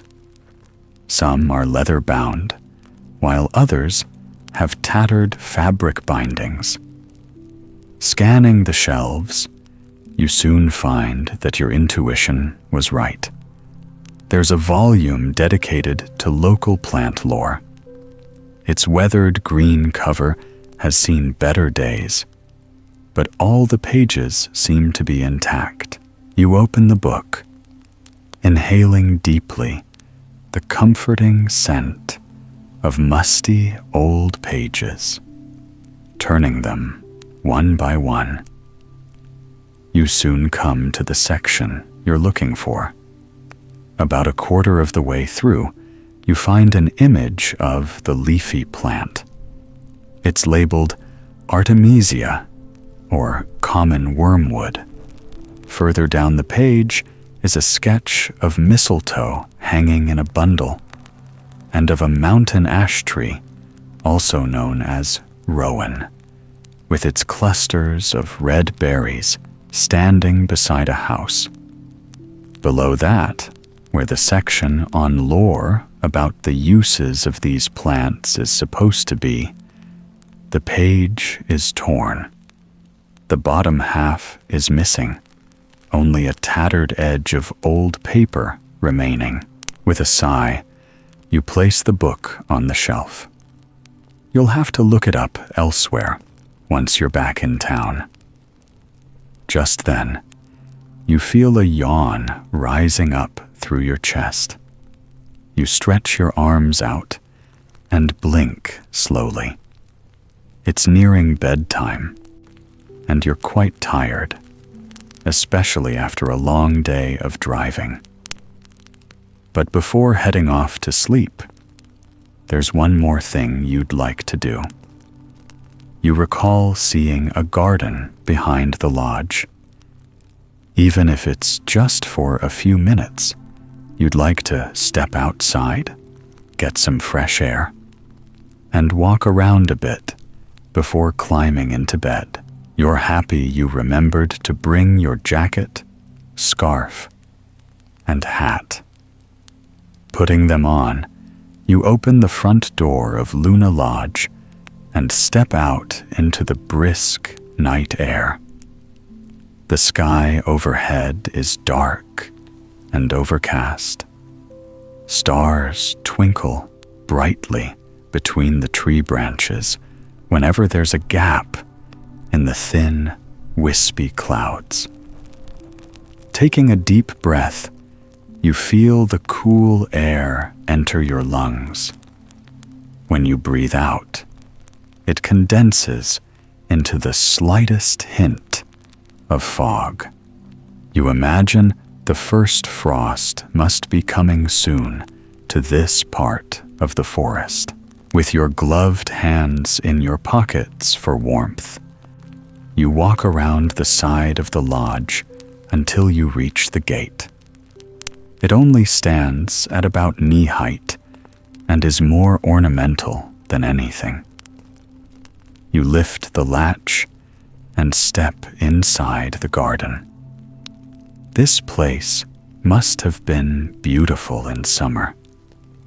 You can see traces of leafy bushes and tangled vines, but now all that remains are the bare tendrils and stems, as autumn plants prepare for the winter months.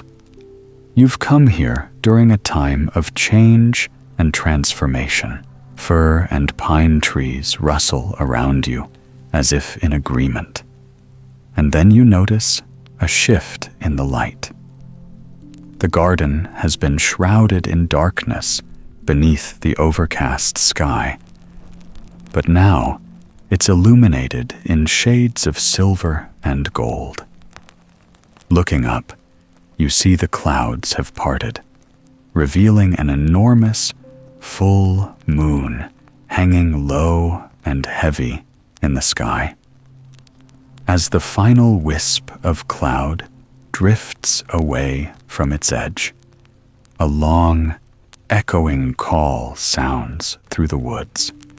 It's a howl unlike any you've ever heard before.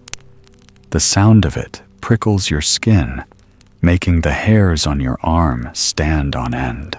For some reason, at this moment, you recall the scribbled words at the bottom of the lodge owner's note.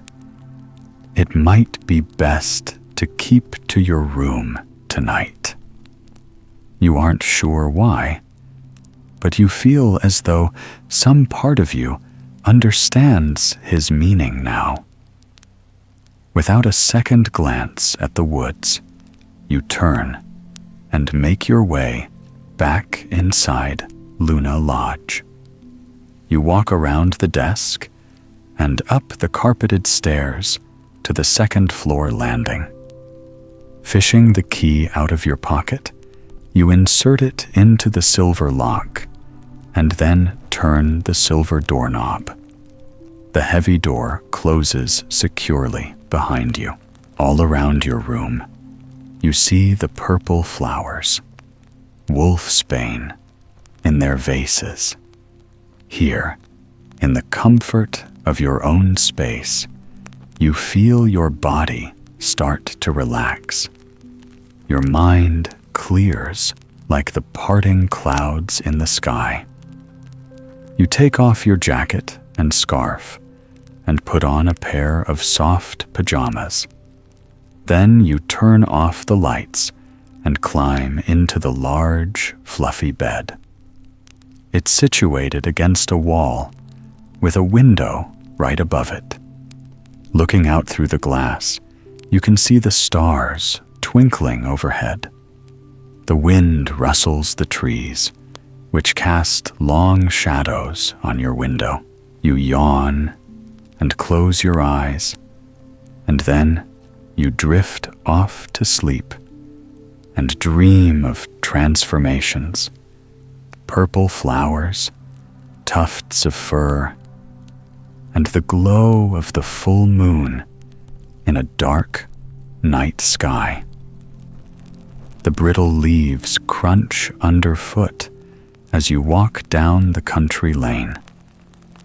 Up ahead, you see a sign pointing to your destination. It reads, Gloomy Gourd's Pumpkin Patch, and it's carved into a hunk of wood hung on an old, sun-bleached wooden gate. Far in the distance, forested mountains are covered in a blanket of autumn's favorite colors.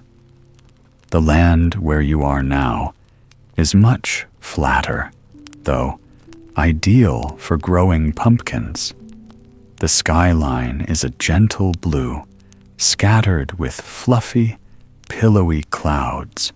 Looking down, you spot a perfect maple leaf dropped here by the red and yellow tree looming next to you.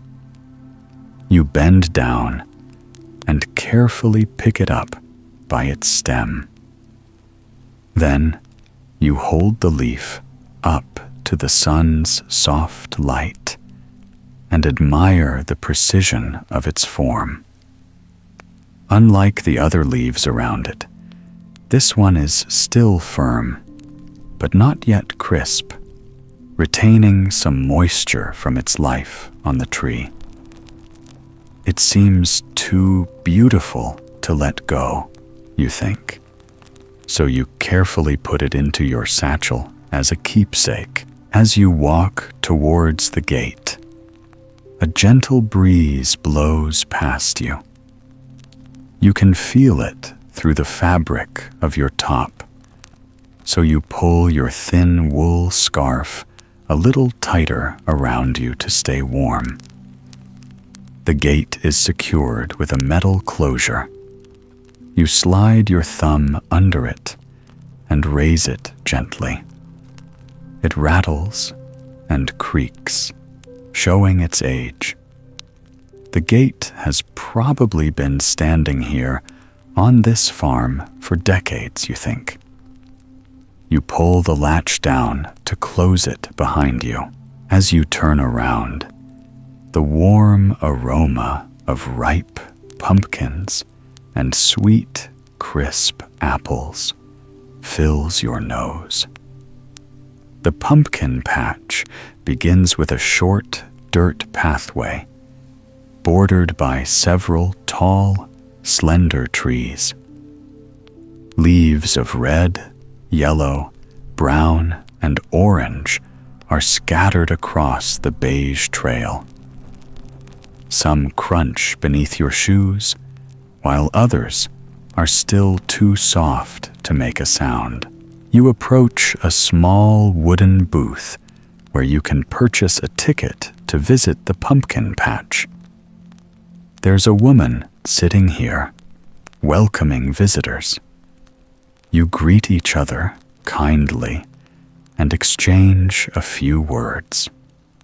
Then you pull out the appropriate amount of cash from your pocket and hand it over to her. She smiles, clinks open the metal money box, and hands you a ticket. You rub your fingertips back and forth on the papery ticket for a moment and turn it over once or twice before slipping it into your pocket. As you pass the booth, more of the pumpkin patch reveals itself. From where you're standing, you can see gourds of many sizes and colors. Small orange pie pumpkins and the pale, eerie ghost pumpkins catch your eye. You admire the uniqueness of the white ones, with their thick, black stem handles and glossy sides. You wonder how they might taste, or sweet, you muse to yourself. It's been a while since you last came to the patch. You almost forgot about all the colors, shapes, and sizes that Mother Nature has to offer. Around you are green, speckled, yellow, and even multicolored varieties. As you glance around, you notice that, aside from the pumpkins, there are many more things to see at this patch. Your gaze lands on a white barn with a black roof nearby, almost mimicking the look of the ghost pumpkins. You can also see signs for a corn maze, an apple orchard, hay rides, and a bonfire. There's even an especially cozy area where a vendor is selling treats and warm beverages. You'll definitely make a stop there later, you decide. To your right, you find a big map displayed on a wooden signpost. You trace your fingers over the map to see how to get to the apple orchard, making a mental note of the general layout. You carry on towards the orchard in search of the perfect, crisp red apple. For a little while, you follow a small path that is lined on either side with displays of painted pumpkins, festive decorations, and large hay bales. From looking around, you can tell that it's a rather quiet day at the pumpkin patch. Some families and groups are here, but it's far from crowded. It promises to be a peaceful outing, and that makes you happy. Before long, you arrive at the orchard, and notice that it's quite small, with just a dozen or so trees. Each one, however, is dripping with plump ruby apples and vibrant green leaves. Both are also scattered across the faded grass below the trees. A gentle breeze moves through the orchard, and you feel the crisp air brush across your arms. Although you're wearing a warm cardigan and scarf, the light wind still finds your skin in the little spaces between the knitted stitches. Music.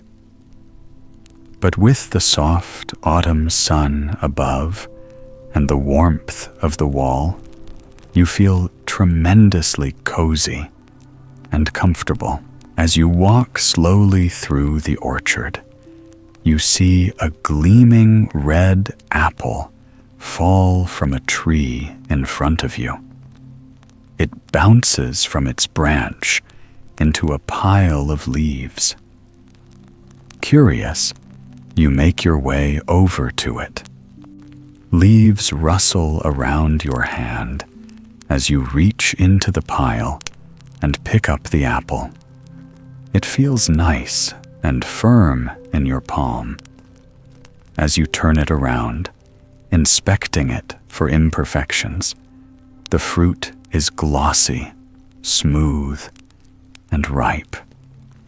This particular apple must have been meant for you, music.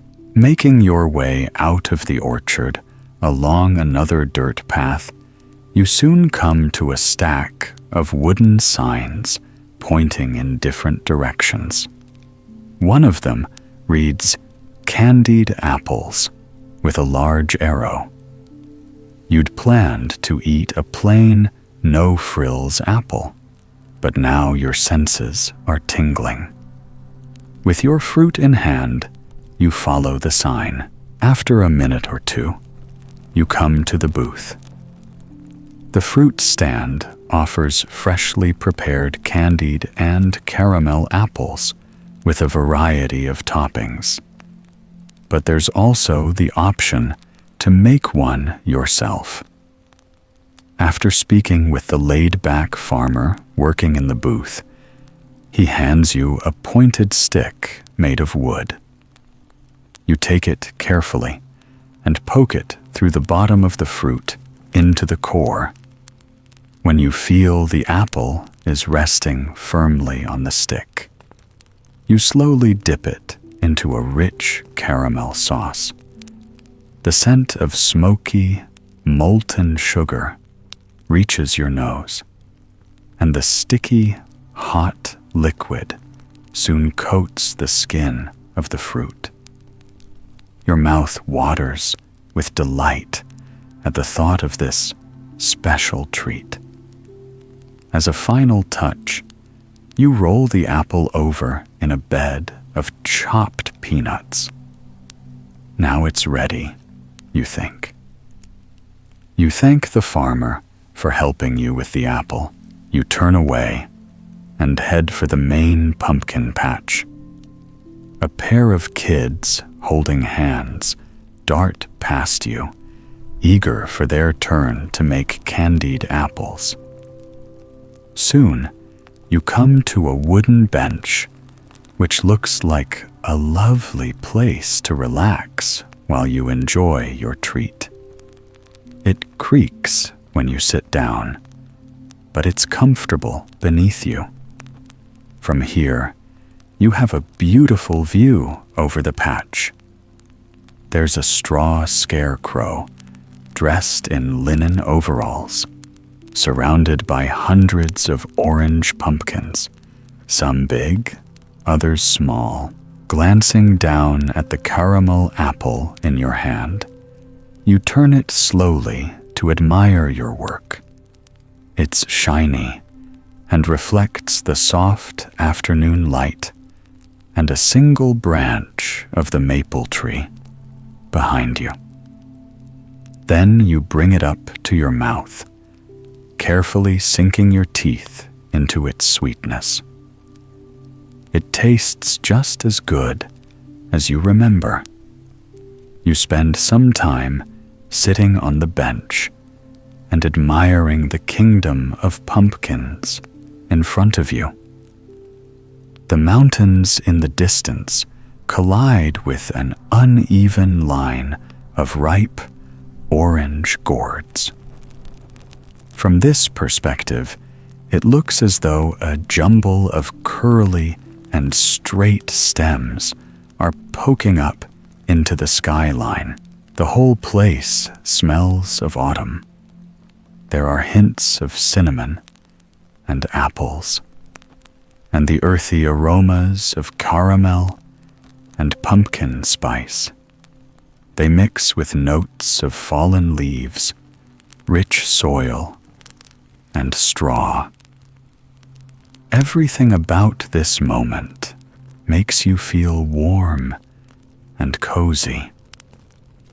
You'd like to go and pick a pumpkin to take home, but you decide to wait a while longer. You don't want to carry around a heavy gourd when there's still much to explore here. For now, you'll just consider what kind of pumpkin would be best to choose as you continue looking out at the patch. You watch families, couples, and individuals amble through rows of vines and soil. Some take photographs, while others are in search of the perfect orange squash. They bend down, inspecting various pumpkins with expressions of curiosity dancing across their faces. Some of the visitors pull small red wagons where their children ride, holding their prized pumpkins. Others choose to carry them tucked under their arms instead. After a few moments, you lift yourself up from the creaky bench and make your way onward towards the black and white barn you noticed earlier. It's just past the apple orchard you've already visited. Instead of retracing your steps to the right, you choose a path heading left. As the day progresses, the breeze grows crisper. You do up another button on your cardigan to stay warm and snug. Walking in the direction of the barn, you notice a few crows soaring through the sky above you, chattering to one another. You look up at the cloudy sky, admiring how the autumn sun is beginning to fade away. After another left turn, you arrive at the quaint barn situated in the middle of the pumpkin patch. It seems like a meeting place for the farmers on staff and families and friends visiting the patch today. You see one farmer standing with his foot propped against the side of the barn as he talks to another. Every so often, both sip from steaming mugs held between their palms. One man is dressed in loose overalls and a brown plaid shirt. The other is wearing blue jeans with a simple shirt tucked in at the waist. Both have on comfy-looking boots. Together, they laugh and chat away, enjoying their warm drinks. The relaxing sound of leaves fluttering in a nearby tree catches your attention. You turn and look just in time to see that some have dropped, twirling and dancing together before coming to rest comfortably on the grass. A few others are tossed up by the breeze and carried in the direction of the barn, drawing your gaze with them. Out of the corner of your eye, you notice a group of horses. They're standing inside of an unpainted picket fence, grazing quietly. You watch them as they take slow, methodical bites of grass and munch contentedly. This makes you smile, and you spend a few minutes admiring them from a distance. One horse is a chocolatey brown color with a mane to match. The other is golden brown with a blonde mane. A gust of wind tosses the fine hair of their manes into the air. The horses shake their heads to brush the hair out of their eyes before turning their attention once more to the grass. They truly are majestic creatures, you think. Just then, another farmer comes out from the back of the barn. She begins to brush the chocolatey brown horse, and it seems happy to be receiving this special attention. Thinking it's time to carry on, you leave the horses to their brushing and feeding. All around you, the pumpkin patch is buzzing with activity. You spot a tractor-pulled wagon with hay bales. Families gather one by one for a ride around the farm. You knew these rides were a staple of the pumpkin patch, and you considered going for a ride to feel the crisp October air moving past as you bumped and bounced around the farm. But you decide to leave that activity to the groups waiting now. As families fill the wagon and head out for their ride, you're left alone near the barn. You've got the place almost entirely to yourself. It's so calm. It's no wonder your mind feels serene and relaxed here. A crackling sound drifts towards you from the opposite side of the barn. Remembering the map you saw earlier, you realize that's the direction of the fire pit. You walk over, noticing a bit of smoke rising as the crackling grows louder. You come to a circle made of cut logs, with a medium-sized bonfire glowing among rocks in the middle of it. The familiar aroma of burning wood is soothing to your senses. There aren't many things more autumnal than a bonfire, you think. The entryway to this part of the farm is an arch made of cut wood, decorated with dried corn stalks. There are 2 hay bales on either side of the entrance, with a pretty assortment of squash sitting on top of them. You walk through the archway, admiring the attention to detail here in the pumpkin patch. Fairy lights hang above your head, forming a twinkling square around the fire pit. Below the lights are thick, sturdy hay bales and logs for seating.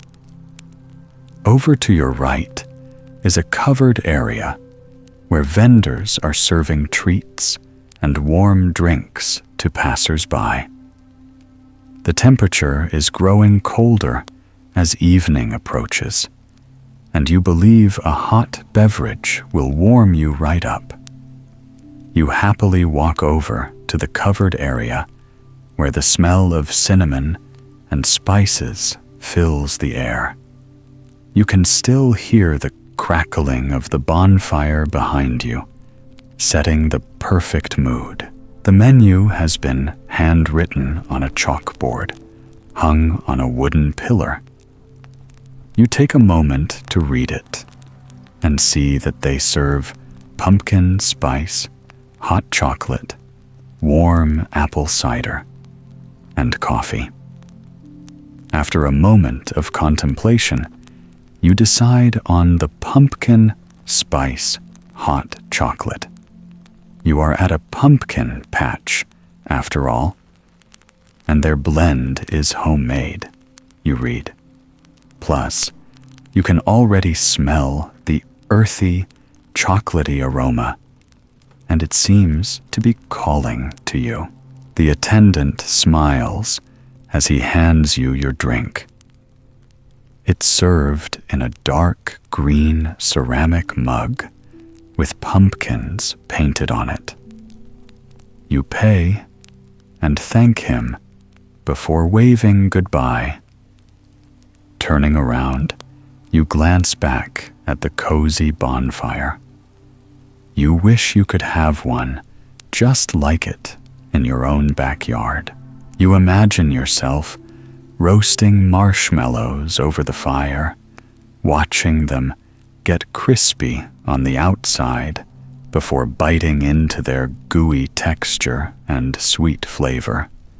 You'd have friends around to tell ghost stories at this time of year. You'd sit by the fire, exchanging tales and staying warm with hot cider and tea. The longer nights would feel shorter in good company. You walk across the grass and take a seat on one of the hay bales. As you move your palm across it, you feel the rough, dry texture of the hay against your skin. Then catch a whiff of its dusty scent between notes of the hot chocolate you're holding in your hand. You take a deep breath, feeling quite relaxed. Bringing the mug up to your nose, you smell the delicious aroma more closely. Then you move the cup down to your mouth and take a generous sip of the pleasantly warm drink. It soothes you from the inside out. As you enjoy it, closing your eyes, you take a moment to focus on your senses. You can hear the rustling of the leaves in the maple and birch trees around you, and the crackling fire next to you. The sense of autumn surrounds you. You feel completely at peace. As the sun fades away and night begins, the fairy lights seem to grow brighter and the fire warmer.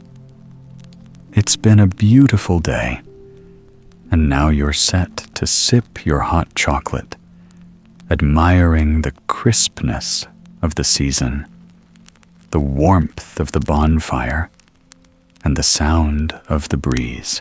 Later, you'll find the perfect pumpkin to take home. Who knows, perhaps you will make that fire pit in your back garden this season after all. Maybe you'll bring friends around for homemade pumpkin pies and stories. It doesn't have to be a dream, you think to yourself, as the atmosphere of this place fills your senses. Thank you. You hold the warm mug with both hands, content and cozy.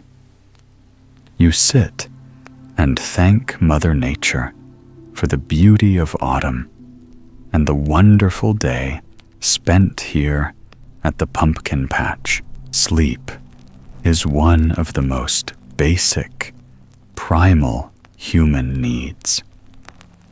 Refreshing sleep is the key to replenishing our body's stores of energy, boosting our mood, enhancing health and organ function, and improving our mental agility. While we sleep, our body repairs itself, our nerves communicate, and our brain creates and stores new memories. Long before the invention of the modern bed, humans slept in ways that nowadays might seem a little strange.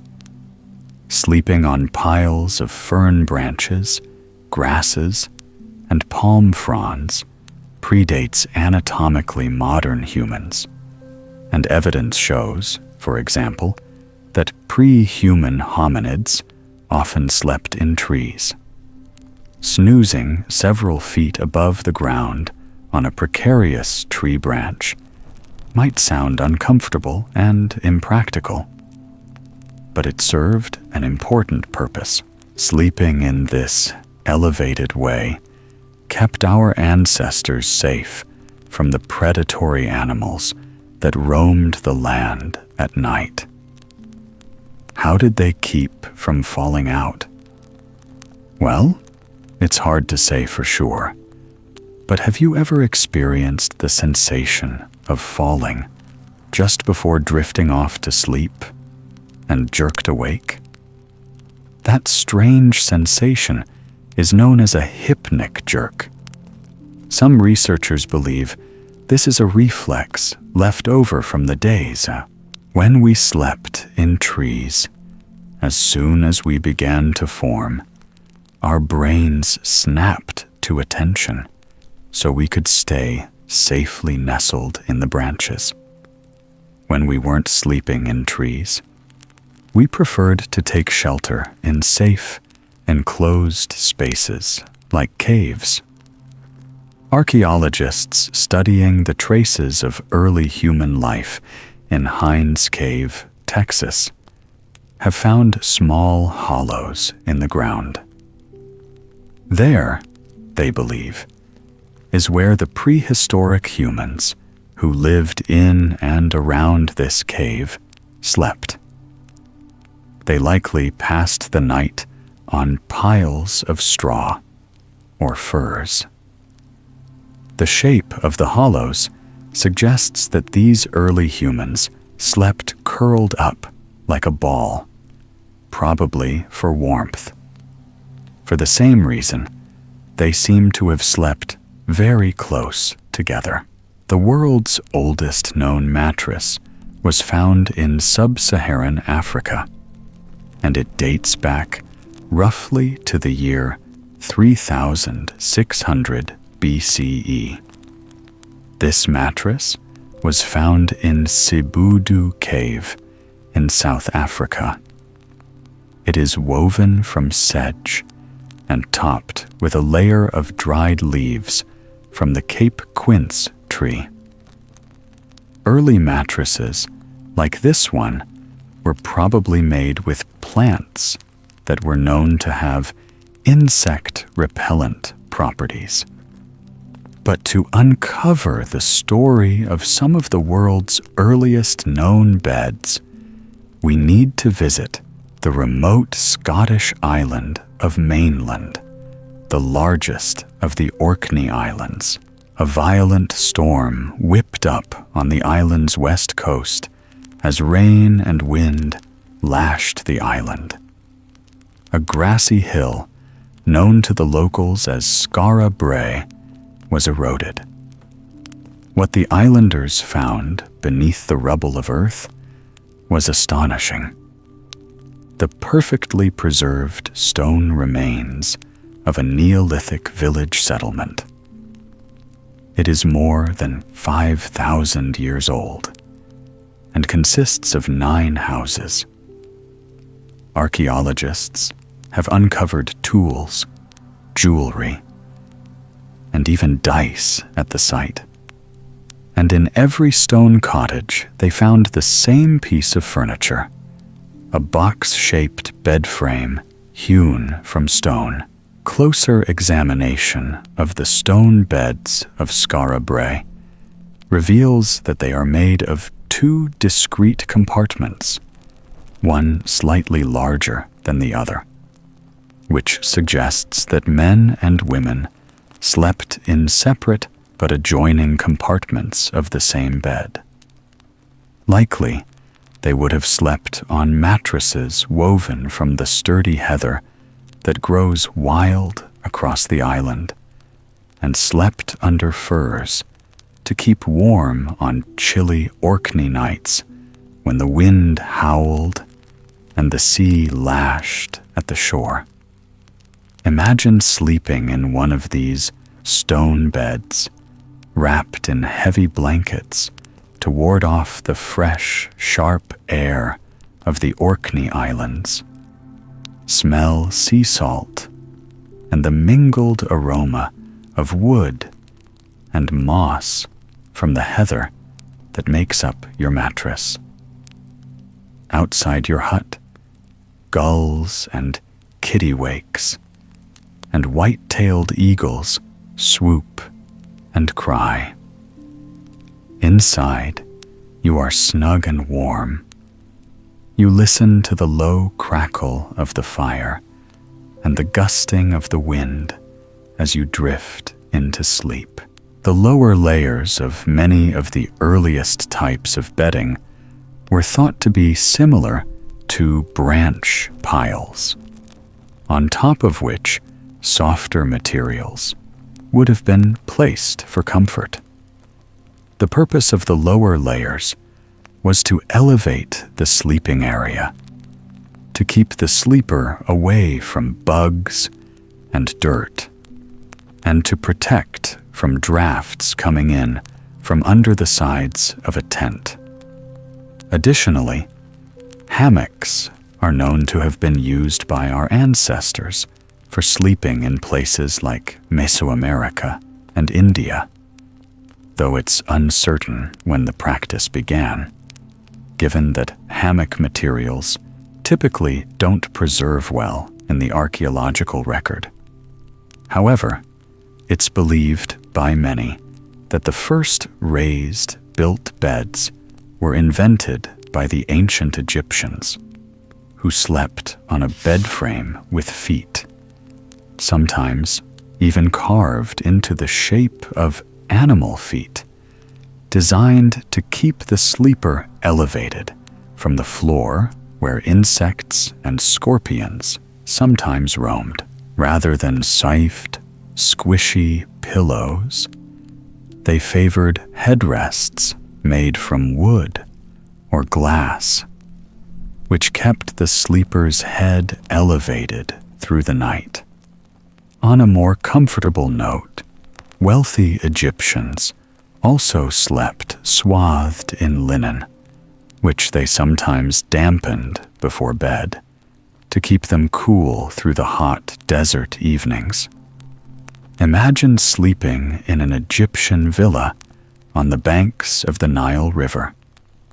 You hear the swaying of rushes, the gentle ripple of the water, and a chorus of frogs and insects outside. In your room, you are wrapped in light, cool layers of perfumed linen. A gentle breeze moves over your skin while your eyelids grow heavier and heavier. In ancient Rome, your bed spoke volumes about your wealth and status. Lowly workers slept on wooden bed frames, while high-class Romans slept, quite literally, at a higher level than their fellow citizens, on ornately carved metal bed frames that were raised off the floor. Often, they needed a footstool to climb into their elevated beds. The Romans slept on mattresses made from straw, feathers, or leaves, and bedding woven from wool or hemp. But beds were not used exclusively for sleep. The Romans studied, read, and wrote on luxurious daybeds too. And rather than gather around the dining table on chairs, wealthy Romans reclined on dining beds, propping themselves up with plenty of cushions so they could help themselves to food and drink. Beds were just as important for the ancient Greeks, and even feature in one of the epic Greek poems, the Odyssey. Odysseus, the hero of the tale, sets off on an eventful voyage around the Mediterranean that sees him fend off the seductive song of sirens, outwit the one-eyed Cyclops, and linger on the enchanted island of the witch Circe, before finally returning home in disguise to his wife Penelope. Penelope devises a test to uncover Odysseus's true identity. She asks him to move their carved wooden marital bed. Odysseus panics. He knows the bed cannot be moved. He carved it himself before he left, from the stump of an olive tree. The bedroom and house have all been built around the tree that makes up their bed. Seeing Odysseus's panic, Penelope knows her husband has returned. A movable wooden bed is said to symbolize the strength and steadfastness of Penelope and Odysseus's union. Traditional bed design in northern China was influenced by the frigid weather in the region. Here, people used to sleep on kangs, stone beds ingeniously heated by a flue system that was connected to a house's central fire, usually the kitchen fire. While it took some time for the stone to heat up, the kang retained its heat for the course of the night. Swaddled in bedding, and with the heat of the stone gently seeping through their limbs, sleepers stayed warm, even through wintry blizzards. In some houses, the kang was very large and took up most of the room. It would also be used for eating and socializing. And in inns, travelers often slept together on one enormous kang. Imagine sleeping on a kang in northern China. Outside, the wind is whipping across the plains, and snow is falling heavily. When you wake up, the world outside will be blanketed in a thick, white layer of snow, muffling every sound. Now you feel the warmth of the stone creeping up through the layers of blankets and into your body, warming your muscles and your bones. Feeling deliciously comfortable, you drift into a deep sleep. In medieval and Renaissance Europe, the bed was considered the most important and valuable item in the home. From the 1400s on, wealthy Europeans preferred to sleep in four-poster beds hung with thick canopies that formed a curtain around the sleeper.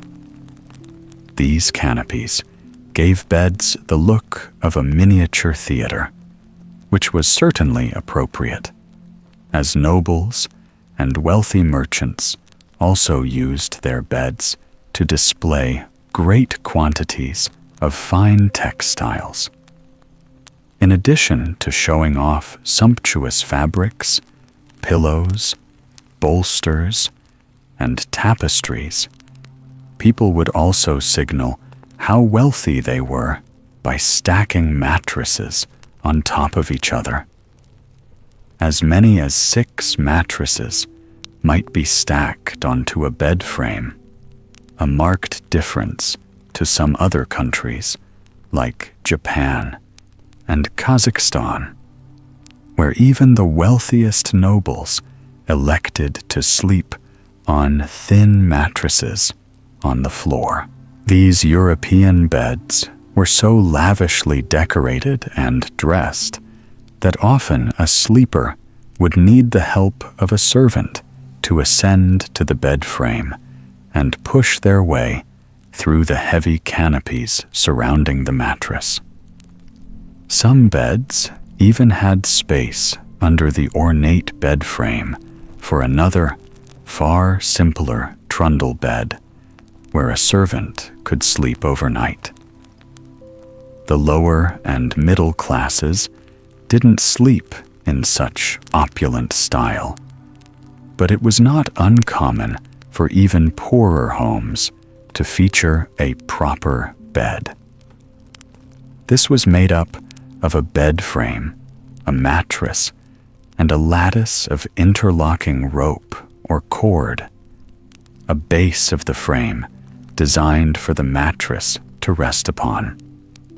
Every few days, the cords of the lattice were pulled taut by hand to prevent the mattress from slipping and sliding in the night.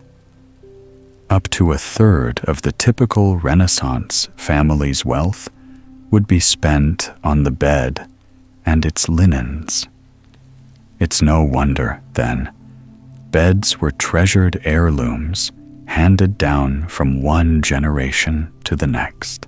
In Wales, William Shakespeare famously left his wife, Anne, his second best bed. The second best bed was likely to have been William and Anne's marriage bed. In many Renaissance homes, the best bed wasn't kept in the bedroom at all, but displayed in a living area decked out in sumptuous linens and blankets in a show of wealth. Only guests actually slept in the best bed. In royal circles, it became increasingly fashionable for rulers to hold court from their beds.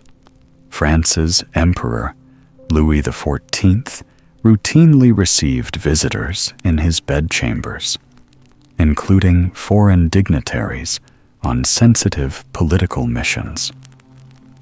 Louis was reported to own 413 beds. His favorite bed at Versailles was hung with rich fabric, embroidered with real gold.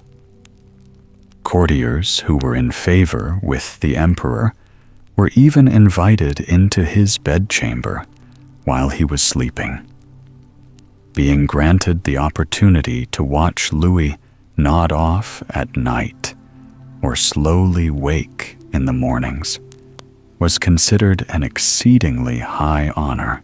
The English monarch Elizabeth I rivaled Louis XIV in her taste for lavish beds. Depending on which of her palaces she occupied, Elizabeth had a choice of beds to sleep in. Richmond Palace, situated on the bank of the River Thames, in a large, leafy park where deer nibbled at the grass, was one of Elizabeth's favorite retreats. When she stayed here, she slept in a bed carved in the shape of a boat and hung with seafoam green curtains. At Whitehall Palace in the heart of London, Elizabeth would stay up late into the night, banqueting and meeting with nobles from across the continent before falling asleep in a bed hung with hand-painted curtains of Indian silk. Just for good measure, one of Elizabeth's beds always traveled with her from palace to palace.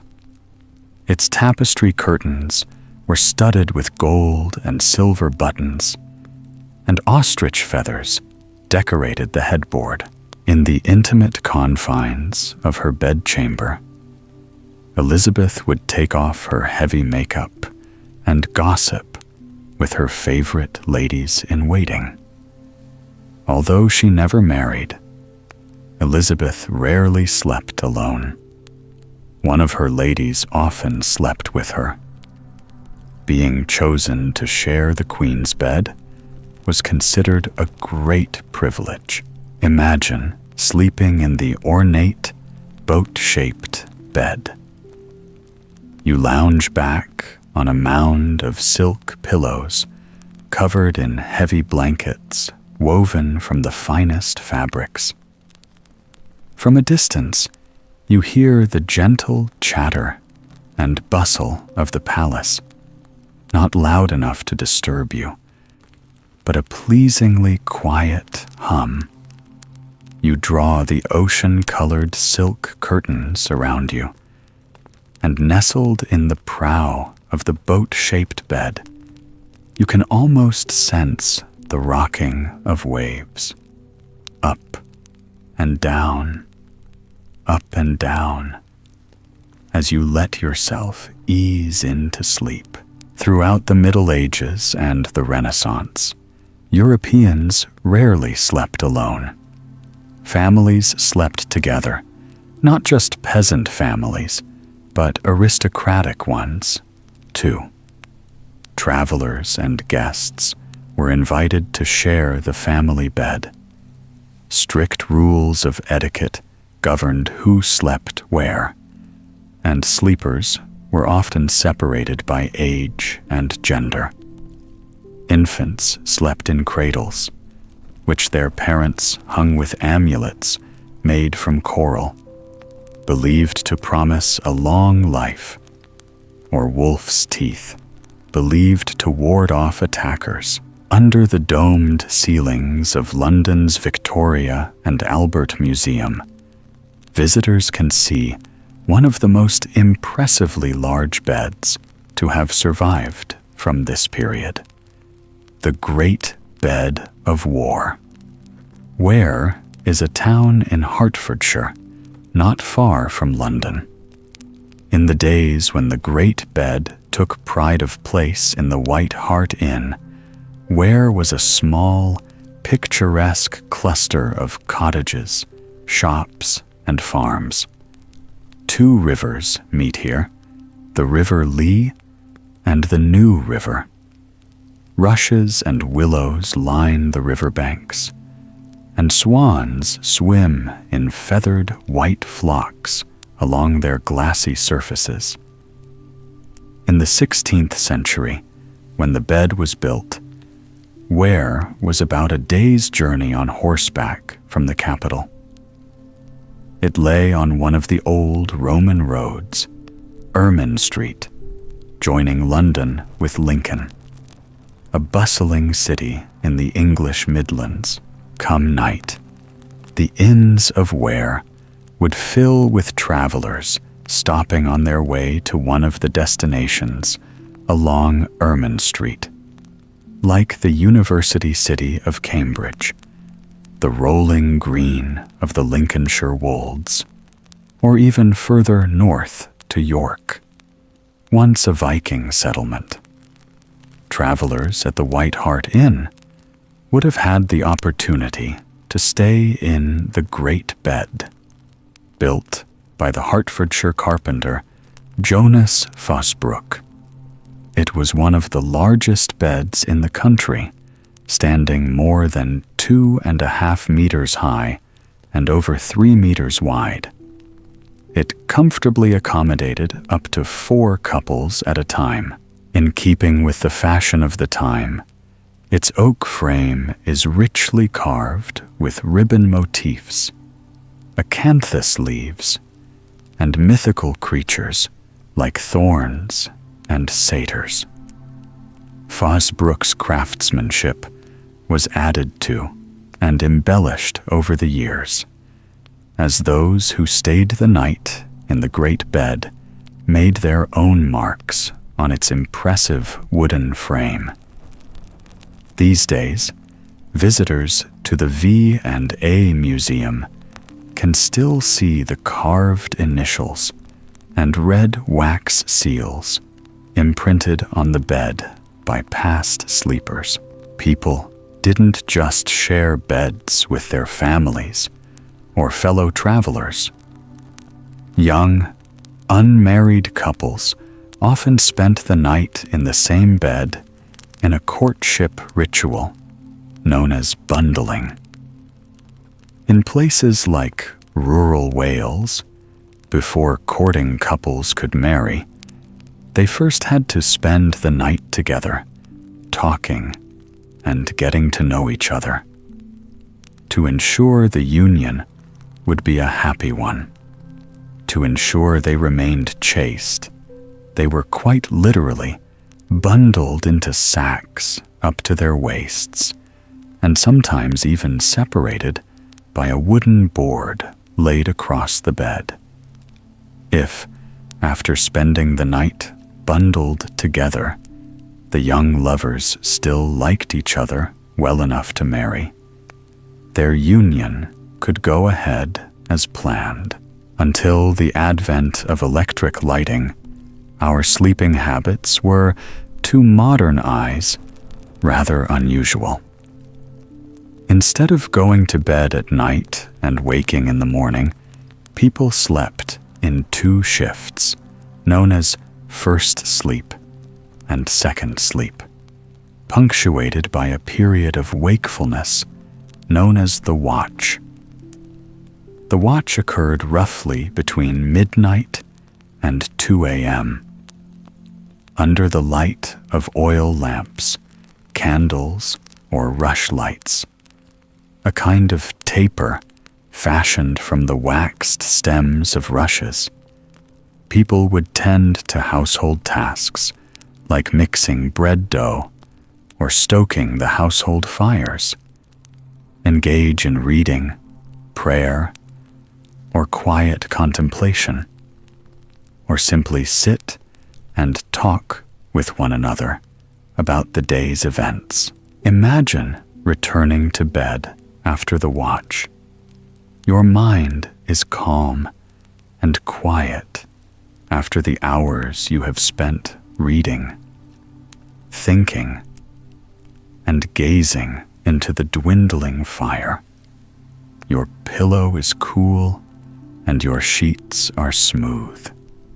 You climb gratefully back into bed and fall almost immediately into a deeply refreshing sleep. The Industrial Revolution and the invention of electricity saw people slowly move away from sleeping in 2 shifts. Rather than working in time to sunrise and sunset, more and more people began working in regimented factory shifts. Meanwhile, electric lighting meant it was easier to work late into the night, pressing sleep into one efficient, all-at-once shift. In Europe, and especially in England, the Victorians began to place more value on both privacy and sleep hygiene. This meant an end to practices like bed sharing among the upper classes. Every member of the family had a separate sleeping space. This was sometimes even true for married couples. And the bedroom was reserved for sleeping, not gossiping, eating, or entertaining. Bed frames began to be made from iron instead of wood, as it was easier to clean. For this same reason, ornate drapery and heavily embroidered linens also began to fall from favor. Of course, not everyone was so strict about sleep hygiene. Born in the Victorian era, the British Prime Minister Winston Churchill spent a large amount of each day in bed. Although he woke shortly after 7 most mornings, Churchill would stay in bed until after 11. He breakfasted in bed and caught up on the day's newspapers there, and even invited his secretary into the bedroom so he could dictate correspondence to her. He also famously was a great believer in the powers of napping, and made a point of having a refreshing sleep at about 5 p.m. each evening.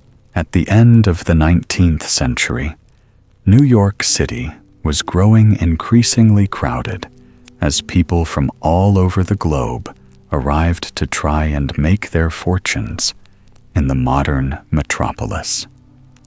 As a result, sleeping quarters grew more and more cramped. The solution was the folding bed. The first folding bed was designed in the late 19th century by Sarah Good. When Good registered the patent for this innovative bed, she became one of the first African American women to receive a patent. It was designed to be tucked away during the day, a roll-top cabinet that could double up as a desk. And at night, Good's folding bed could be lifted from its hidden compartment and stretched out without breaking. Folding beds quickly became popular among the inhabitants of New York's tenement apartments, who wanted to maximize their small living spaces. We're coming to the end of this sleepy history of beds now. We've heard about beds in sub-Saharan Africa and the Scottish Highlands, Renaissance Europe, and turn of the 20th century New York. Beds covered in light linen, and beds draped in rich, embroidered blankets. But all these different beds share one common purpose: to support deep, refreshing, and replenishing sleep. Perhaps you're feeling ready for sleep now yourself. If you're lying in a bed, sink back into your pillows. Feel the mattress underneath you. Notice the way your blankets are arranged around you. Let your eyes drift slowly closed if they aren't closed already. Relax your body from the top of your head out to the tips of your fingers and down to the bottoms of your feet. Deepen your breath. Fall into an easy rhythm of inhales and exhales, and let yourself be carried off into sleep as you dream about all the wonderful, comfortable beds people have slept in throughout history. Thank you.